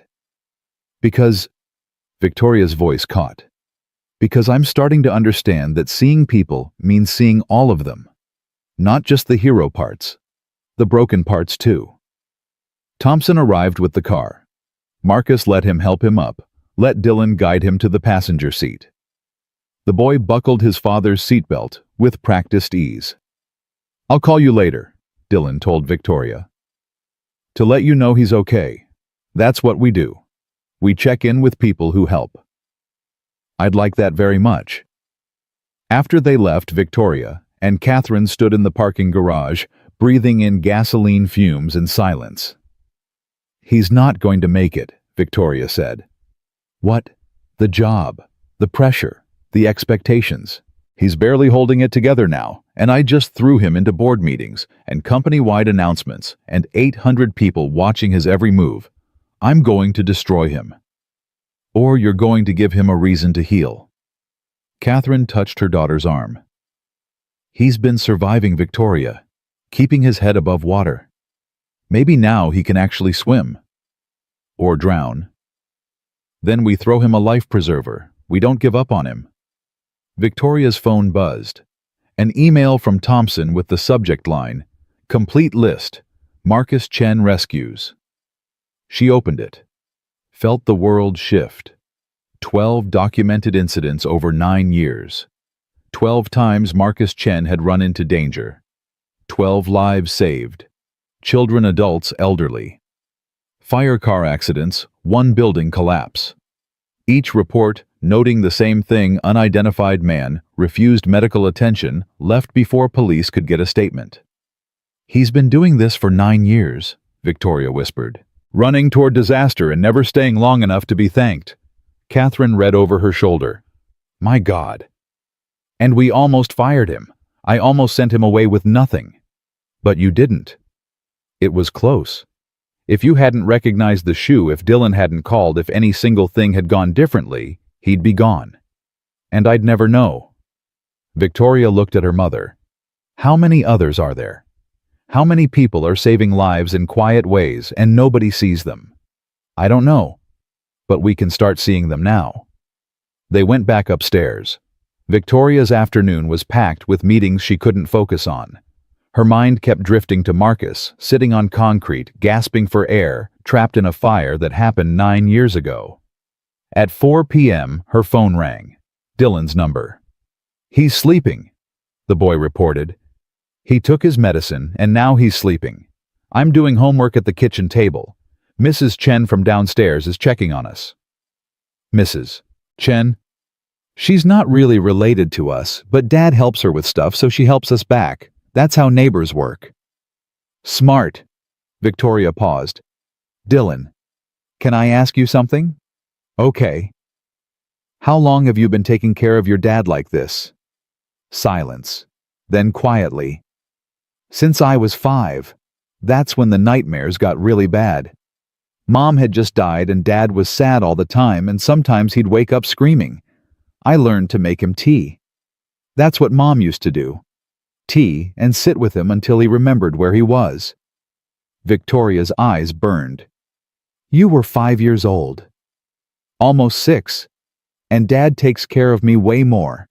He makes breakfast and helps with homework and reads me stories even when he's tired. So if he needs tea sometimes, that's okay. That's what families do." After Dylan hung up, Victoria sat at her desk and cried. Not pretty crying. The ugly kind that came from somewhere deep and painful. Catherine found her 20 minutes later. What happened?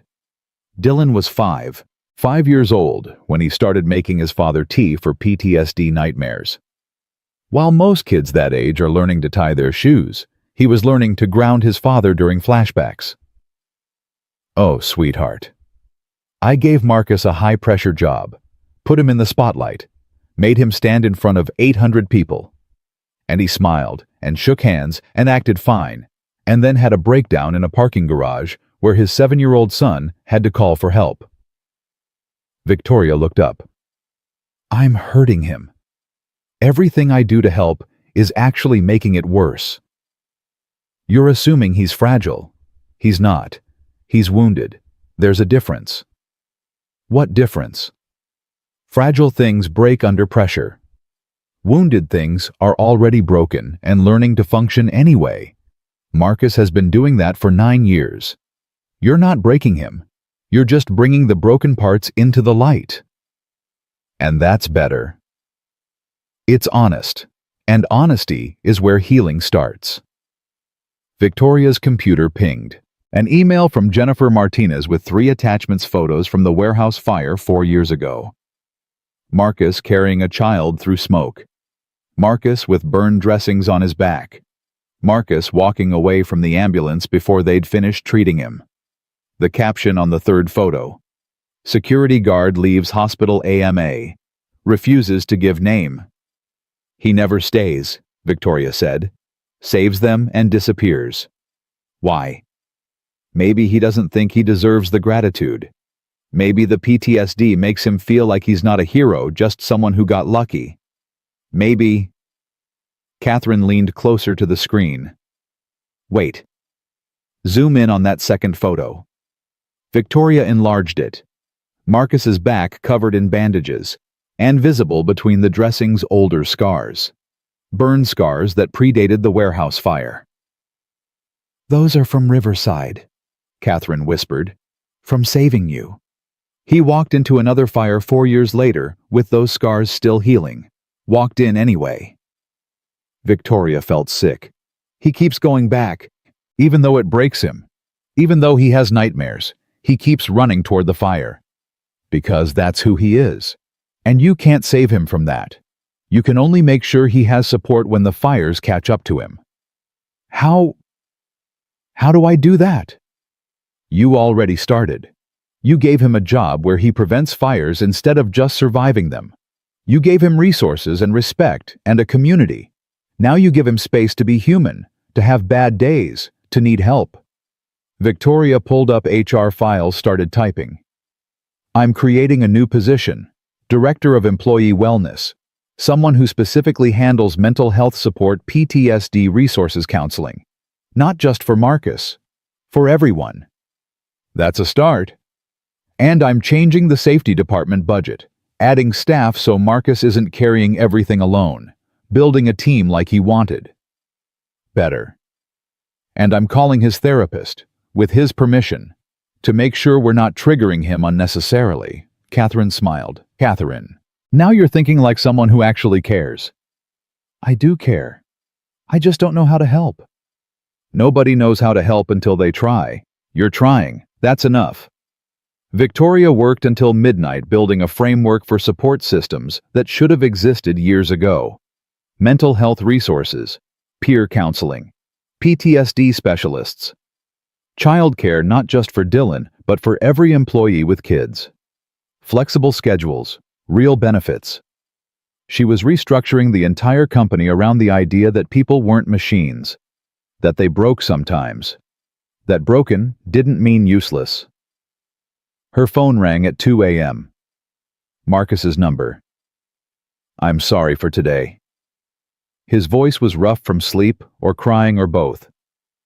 For the parking garage, for making Dylan call you, for being a mess. Stop apologizing. I'm going to screw this up. The job. Everything. You should have just let me stay in custodial. At least there I couldn't disappoint anyone. You're not going to screw this up. You don't know that. I know you've saved 12 lives. I know you've lived with PTSD for 9 years and still showed up every single day. I know your son adores you and you're teaching him what real courage looks like. So no, I don't think you're going to screw this up. Silence. Then, how did you know about the 12? Thompson found the reports. I wanted to understand who I'd hired. And I hired someone extraordinary who's been through hell and came out the other side still trying to save people. That's who you are. That's what I see. Marcus's breath hitched. Most people see the panic attacks and the nightmares and the scars and they run. They don't want complicated, don't want broken. I'm not most people. And you're not broken. You're surviving things that would have destroyed anyone else. Dylan said you stayed with him today, in the parking garage, You didn't have to do that. Yes, I did. He called me for help. I wasn't going to abandon him. Why were nothing to you? You saved my life. Dylan is teaching me what real bravery looks like. You're both everything I need to remember about why this company exists. So no, you're not nothing. You're possibly the most important people I've met in 15 years. More silence. Victoria could hear Dylan's voice in the background asking if Dad was okay. I should go, Marcus said. He worries when I'm on the phone late. One more thing. Monday morning, I want you to bring Dylan to work with you. Show him your office. Let him see that this is real, that you're not going anywhere. Victoria. Please, let him see you safe and successful and valued. He needs that. You both do. Okay, Monday. We'll be there. After he hung up, Victoria stared at the city lights and thought about courage. Real courage. Not the kind that came from having resources and power and safety nets. The kind that came from having nothing and still showing up. From being terrified and doing the right thing anyway. From carrying scars and nightmares and still finding reasons to smile at your 7-year-old son. That was Marcus Chen. And she was just beginning to understand what it meant to have him in her life. Saturday morning. Victoria did something she hadn't done in years. She took the day off. Called her assistant, canceled everything, and drove to the address Dylan had given her. The apartment building was old but clean. 3rd floor walk-up. She knocked on door 3C. Dylan answered, still in pajamas. Miss Sterling. I brought breakfast and something for your dad. Marcus appeared behind his son, looking exhausted and surprised. What are you doing here? Making sure you actually rest like I told you to. Victoria held up bags from the bakery down the street. Cinnamon rolls. Dylan mentioned they were your favorite. He told you that. We talk sometimes. He's very informative. Dylan beamed. Can she come in, Dad, please? The apartment was small, clean but worn. Furniture that had seen better days. Walls covered in Dylan's drawings. A bookshelf packed with library books and homework folders. And in one corner, carefully displayed a shadow box containing a child's burned shoe. Victoria's shoe. You mounted it, she whispered. Dylan wanted to. Said it was part of our story. That we should honor it instead of hiding it. Dylan pulled Victoria to the couch. Dad tells me about the fire sometimes. About how scared the little girl was. About how he promised her mom he'd get her out safe. I didn't know the little girl was you until this week. That's so cool. Cool? Yeah, Dad saved my new friend when she was little. That means we were connected the whole time and didn't even know it. Marcus brought coffee. Real coffee, not the instant kind. They sat together eating cinnamon rolls, while Dylan showed Victoria his room, his toys, his collection of rocks from the park. He's happy, Victoria said when Dylan ran off to find another drawing. He's 7, doesn't take much. It takes everything. A parent who shows up, who reads stories and makes breakfast and teaches him to be brave. You're giving him everything. I'm giving him a father with PTSD who has panic attacks in parking garages. You're giving him a father who saves lives, who does the right thing even when it's hard, who teaches him what real strength looks like. Victoria set down her coffee. I talked to HR yesterday. We're creating a support system for you and anyone else who needs it. Mental health professionals, PTSD specialists, flexible schedules, whatever you need to make this work. You don't have to do that. Yes, I do, because I want you to stay.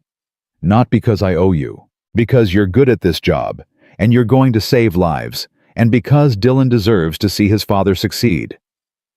Marcus looked at the shadow box, at the burned shoe that had started everything. Sometimes I think about what would have happened if I hadn't gone back.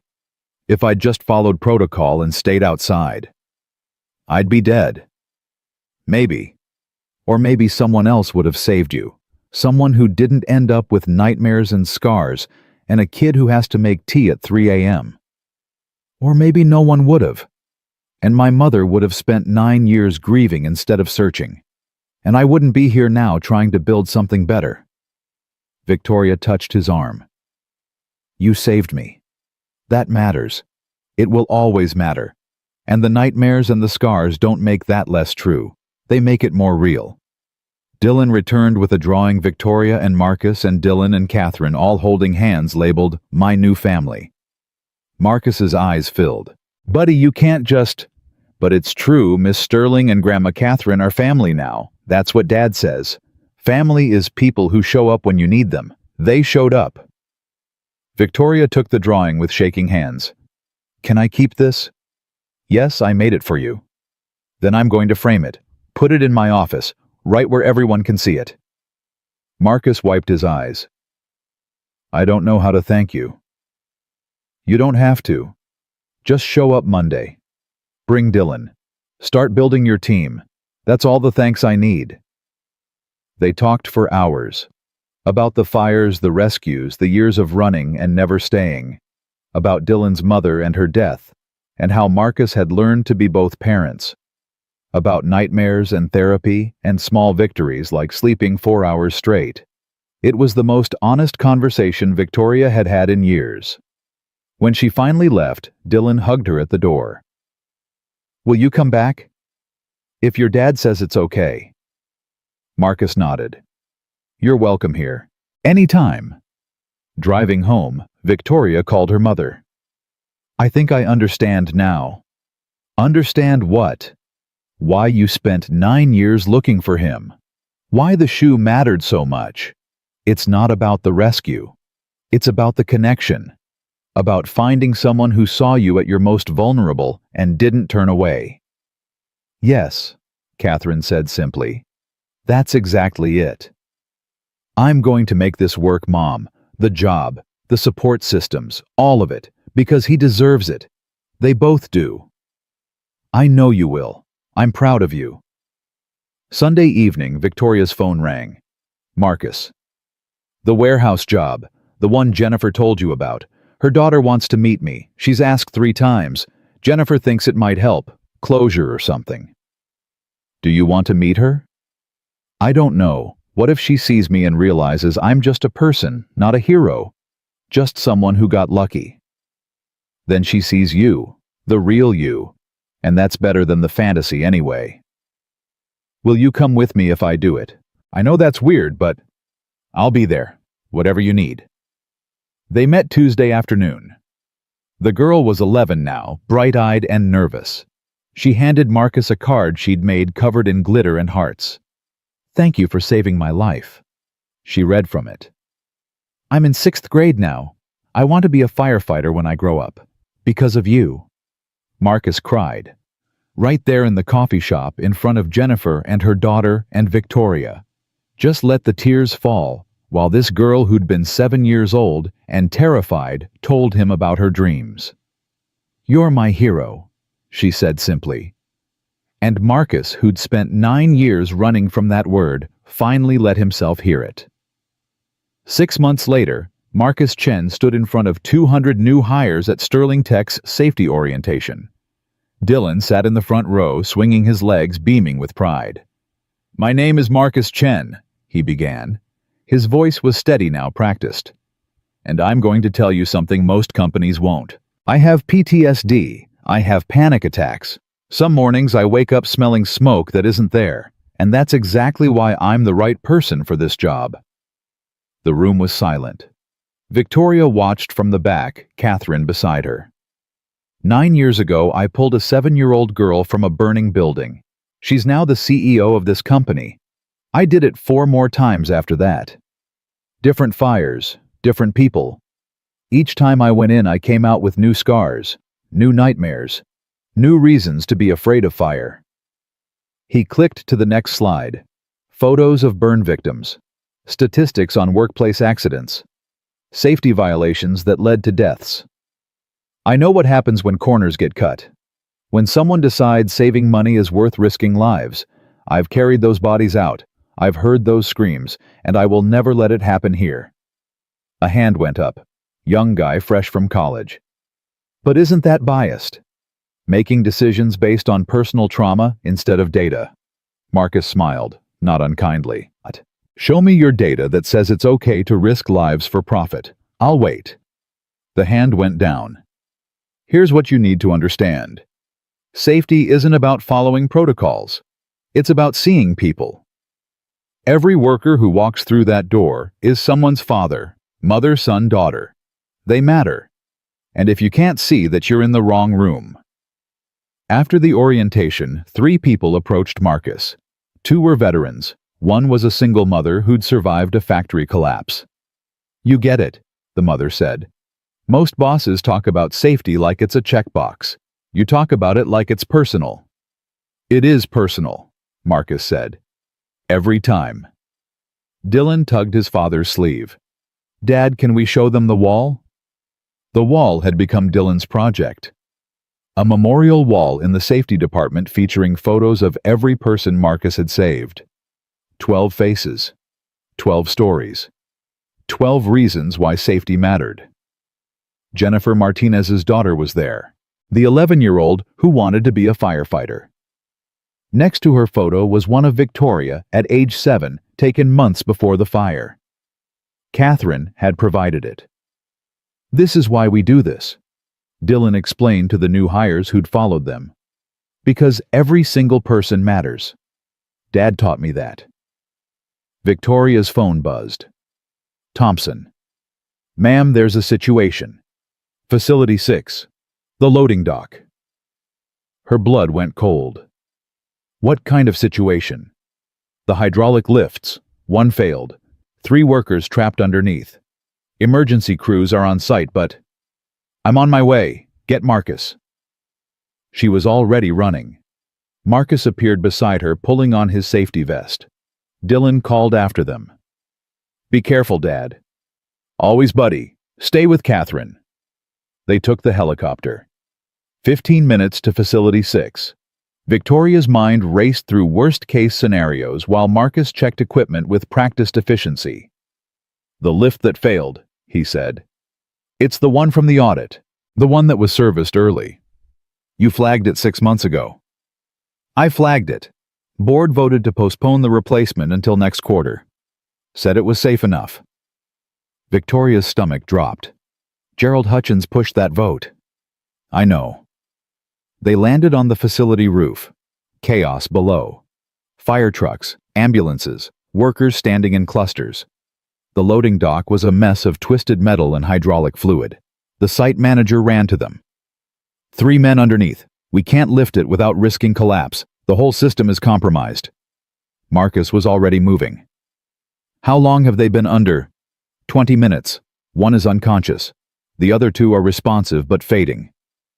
Get me thermal imaging, structural integrity readings, and clear everyone back 50 feet. Sir, the fire department is handling. The fire department doesn't know this equipment like I do. I wrote the specifications. I know where the weak points are. Marcus turned to Victoria. Call Gerald Hutchins. Tell him if any of these men die, I'm testifying at the criminal negligence hearing.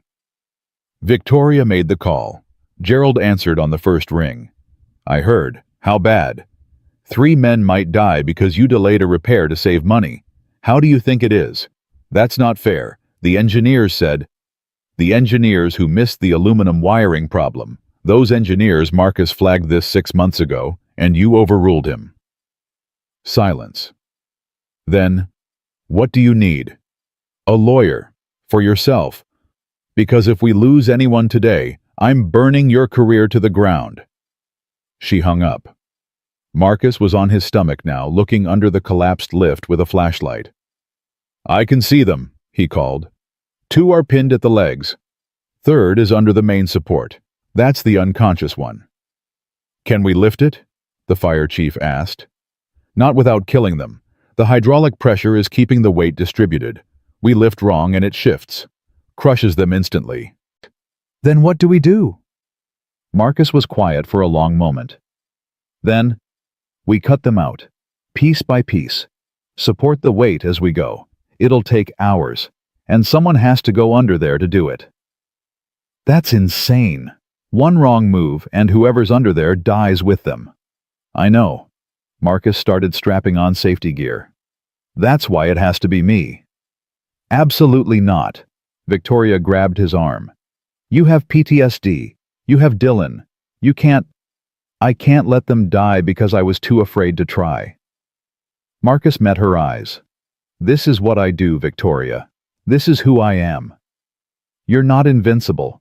Last week you had a panic attack because a fire alarm went off during lunch. I know my limits. This is within them. How can you possibly know that? Because they're people. And people are always worth the risk. He went under before she could stop him. The fire chief handed him cutting tools, support braces, communication equipment. Victoria stood there helpless, listening to Marcus's voice through the radio. First victim, male mid-30s, leg pinned under secondary support beam. I'm cutting through the bolts. Need someone to pull him out when I give the signal. 15 minutes of careful work. Then, now pull. The first worker came out, broken leg but alive. Paramedics rushed him away. Second victim, female 20s, same situation but worse angle. This is going to take longer. Victoria's hands shook. She called Dylan. Your dad is okay. He's helping some people. It might take a while. Is it like the fires? Dylan's voice was small. A little. But he's being safe, I promise. He's brave like that. He can't help it. 20 minutes for the second worker. She screamed when they moved her. Broken leg and pelvis, but alive. Third victim. Marcus's voice changed, tighter. This is bad. He's under the main support column. It's resting on his chest. I can't cut him out without releasing the pressure. And if I release the pressure, the whole thing collapses. The fire chief finished. I need to shore up the weight first, but there's not enough room. I'd have to. Marcus went quiet. Marcus? Victoria's voice cracked. Marcus, what are you thinking? I can use myself as a brace, wedge my back under the secondary support. Take some of the weight off the main column. Give me enough room to cut him free. That will crush you. Only if I'm not strong enough. And I am. I've done worse. Marcus, no. There has to be another way. There isn't. And he's dying. I can see it. Another 10 minutes and he's gone. Victoria looked at the fire chief. He shook his head. It's suicide. The weight is too much. Not if I position right. Not if I'm fast. Marcus's breathing was steady. Calm. The same voice he used when talking Dylan through nightmares. Victoria, I need you to trust me. I do trust you. That's why I'm telling you to get out of there and let the professionals. I am a professional. This is what I'm trained for. A pause. If something happens, tell Dylan I love him. Tell him his dad tried to be brave. Marcus, don't you dare. The radio cut out. Victoria heard metal scraping, heard Marcus grunt with effort, heard the awful sound of hydraulics shifting. He's doing it, the fire chief said. He's actually doing it. 5 minutes of silence. Then Marcus's voice strained. I've got the weight. Cutting now. 30 seconds. Victoria couldn't breathe, couldn't move. Just stood there while Marcus Chen did the impossible under tons of metal that could crush him at any second. He's free. Pull him out. Pull. A sound like thunder, metal shrieking. The lift shifted. Marcus! Victoria screamed into the radio. Marcus, get out! Silence. The fire crew rushed forward, started pulling away debris. Victoria ran toward them, but Thompson caught her. You can't help. Let them work. He's under there. He knew the risk. They pulled out the third worker, unconscious but breathing. Rushed him to the ambulance. Then they pulled out Marcus. He was conscious, barely. His back was bleeding. His face was gray, but he was smiling. Got him out, he whispered. Told you I could do it. Then he passed out. The helicopter ride to the hospital was the longest 15 minutes of Victoria's life. Marcus drifted in and out of consciousness. The paramedic worked frantically. Crushed vertebrae. Internal bleeding. Possible spinal damage. We need surgery now. Victoria held Marcus's hand. Stay with me. Dylan needs you. I need you. His eyes opened, focused on her. The workers. All alive, because of you. Good. That's good. His eyes closed again. At the hospital, Catherine met them with Dylan. The boy took one look at his father on the gurney and went white. Is he going to die? No, Victoria said.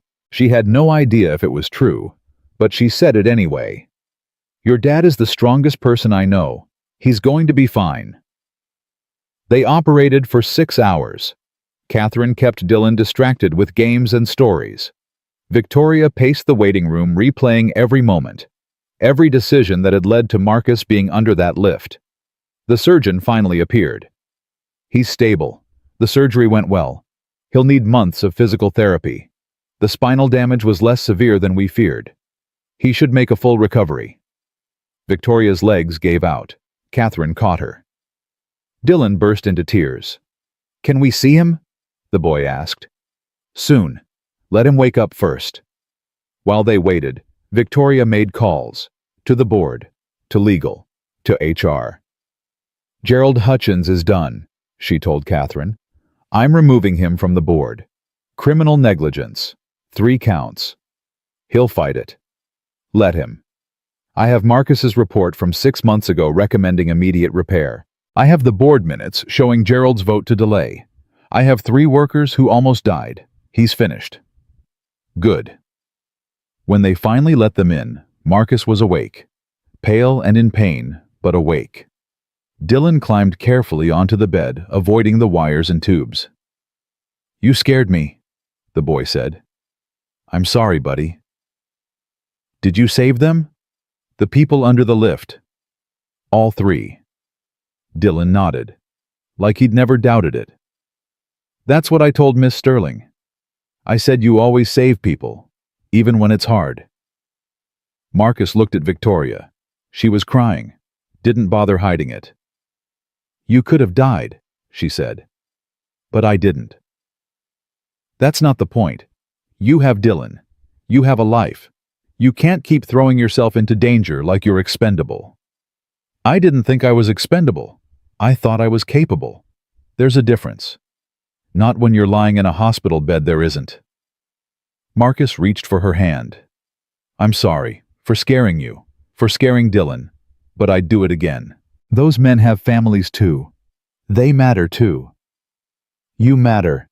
Victoria's voice broke. You matter to me, to Dylan, to everyone whose life you've touched. And I can't keep watching you nearly die because you think saving others is worth more than saving yourself. It is worth more. No, it's not. You are worth just as much as every person you've saved.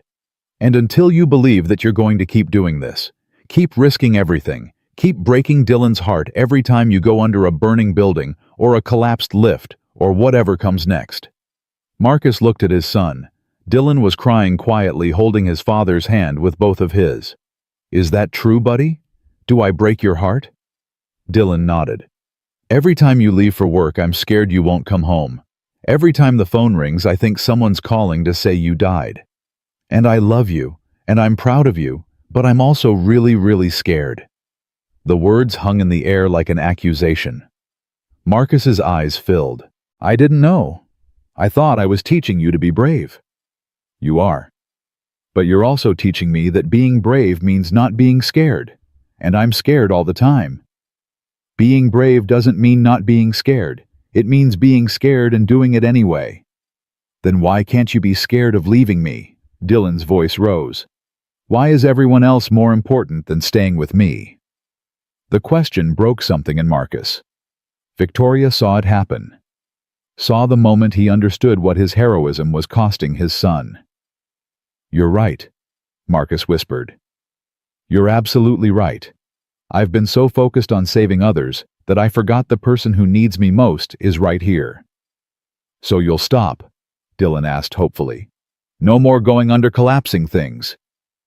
I can't promise that. My job is safety. Sometimes that means risk. Then I want you to get a different job. The words fell like stones.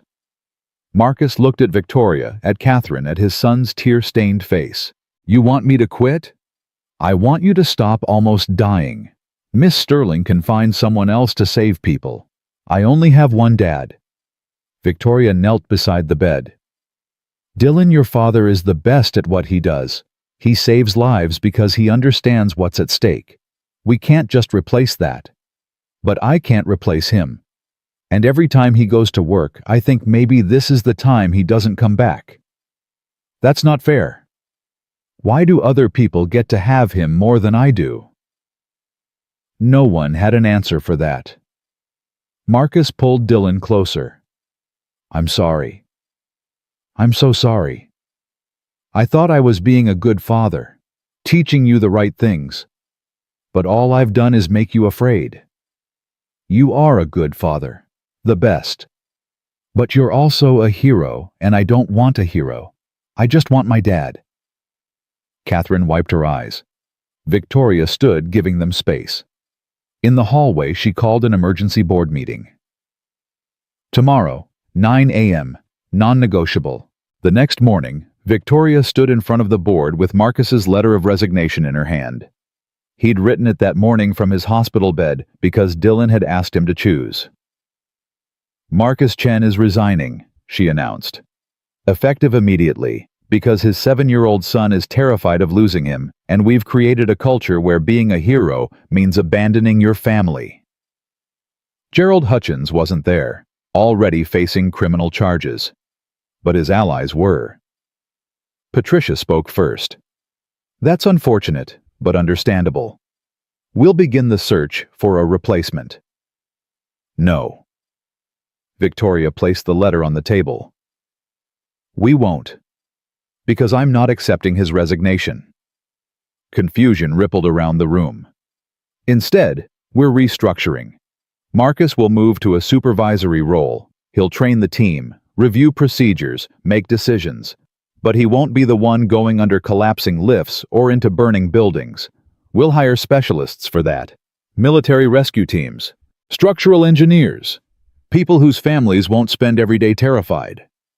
"That will cost millions," someone protested. "Good. Because we're going to spend it. Because Marcus Chen taught me that people matter more than profits. That safety isn't a line item, it's a commitment. And if we can't afford to keep our people safe, both our employees and the families of the people who protect them, then we don't deserve to be in business." Robert Chang raised his hand. "I second that motion." All in favor, 8 hands, 4 abstentions, no opposition. Motion passes. Meeting adjourned. Victoria went straight to the hospital. Marcus was sitting up looking at his phone. Dylan was drawing in the corner. "I heard," Marcus said. "Thompson called. You restructured the entire safety department for me." "I restructured it for Dylan, so he can stop being afraid every time you go to work." "I don't know what to say." "Say you'll stay. Say you'll take the supervisory role and build the best safety team in the industry and teach them everything you know without risking your life every day." Marcus looked at Dylan. The boy was watching crayon frozen mid-stroke. "I'll stay," Marcus said. "On one condition." "Name it." "I want to create a foundation for families of first responders and people with PTSD. So other kids don't have to learn to make tea at 5 years old. So other parents don't have to choose between saving lives and being present for their children." Victoria smiled. "Done. I'll fund it myself. What else?" "That's it. That's all I need." "No, it's not." She pulled out another folder. "This is a partnership agreement. You and I, co-founders of Chen Sterling Safety Consulting, will license our safety protocols to other companies, share what we've learned, save lives without you having to personally risk yours every time." Marcus read the document, looked up. "This makes me an equal partner." "Because you are an equal partner, you have the expertise, I have the resources. Together, we can change how every company in this industry approaches safety." "Why are you doing this?" "Because you saved my life. Because Dylan called me for help, and I don't want to let him down. Because... Victoria's voice caught. Because you've taught me what really matters, and I want to spend the rest of my career making sure other people learn it too. Dylan abandoned his drawing, climbed onto the bed. Does this mean Dad doesn't have to go under collapsing things anymore? That's exactly what it means. And he can come to my school events and help with homework and not have nightmares all the time. We're going to try, all of it. The boy threw his arms around Victoria's neck. Thank you for saving my dad. He's really good at saving other people, but somebody needed to save him. Catherine appeared in the doorway. I thought I'd find you all here. I brought lunch. And Dylan, I brought art supplies for your project. What project? Marcus asked. The foundation needs a logo, Dylan announced. And I'm designing it. Miss Sterling said so. I did say that. They ate lunch together in Marcus's hospital room, made plans for the foundation, the consulting company, the restructured safety department. Dylan drew logos and insisted everyone give input. It needs a heart, he said, because that's what Dad has, a really big heart. And a phoenix, Catherine added, rising from fire, because that's what you all did, rose from the ashes of the worst moments and built something better. I like that, Victoria said. A phoenix with a heart, perfect. Marcus watched them all, his son, the woman he'd saved, her mother, who'd searched for him for 9 years, and felt something shift inside him. Not the fear or the guilt or the nightmares that usually lived there. Something else. Something that felt like peace. 3 months later, the Chen Sterling Foundation held its first fundraiser. 500 guests. 12 people Marcus had saved sitting at the head table. Dylan wore a suit and gave a speech about bravery that made everyone cry. My dad taught me that heroes don't wear capes, he said, reading from note cards Victoria had helped him prepare. They wear regular clothes and they get scared and they have nightmares. But they help anyway. Not because they're not afraid, because people need them. And that's what makes them heroes. The showing up even when it's hard. Standing ovation. Marcus cried. Victoria cried. Catherine cried. Even the hardened fire chiefs and police officers in attendance had suspiciously wet eyes. The foundation raised $2 million that night. Enough to fund counseling for 100 families.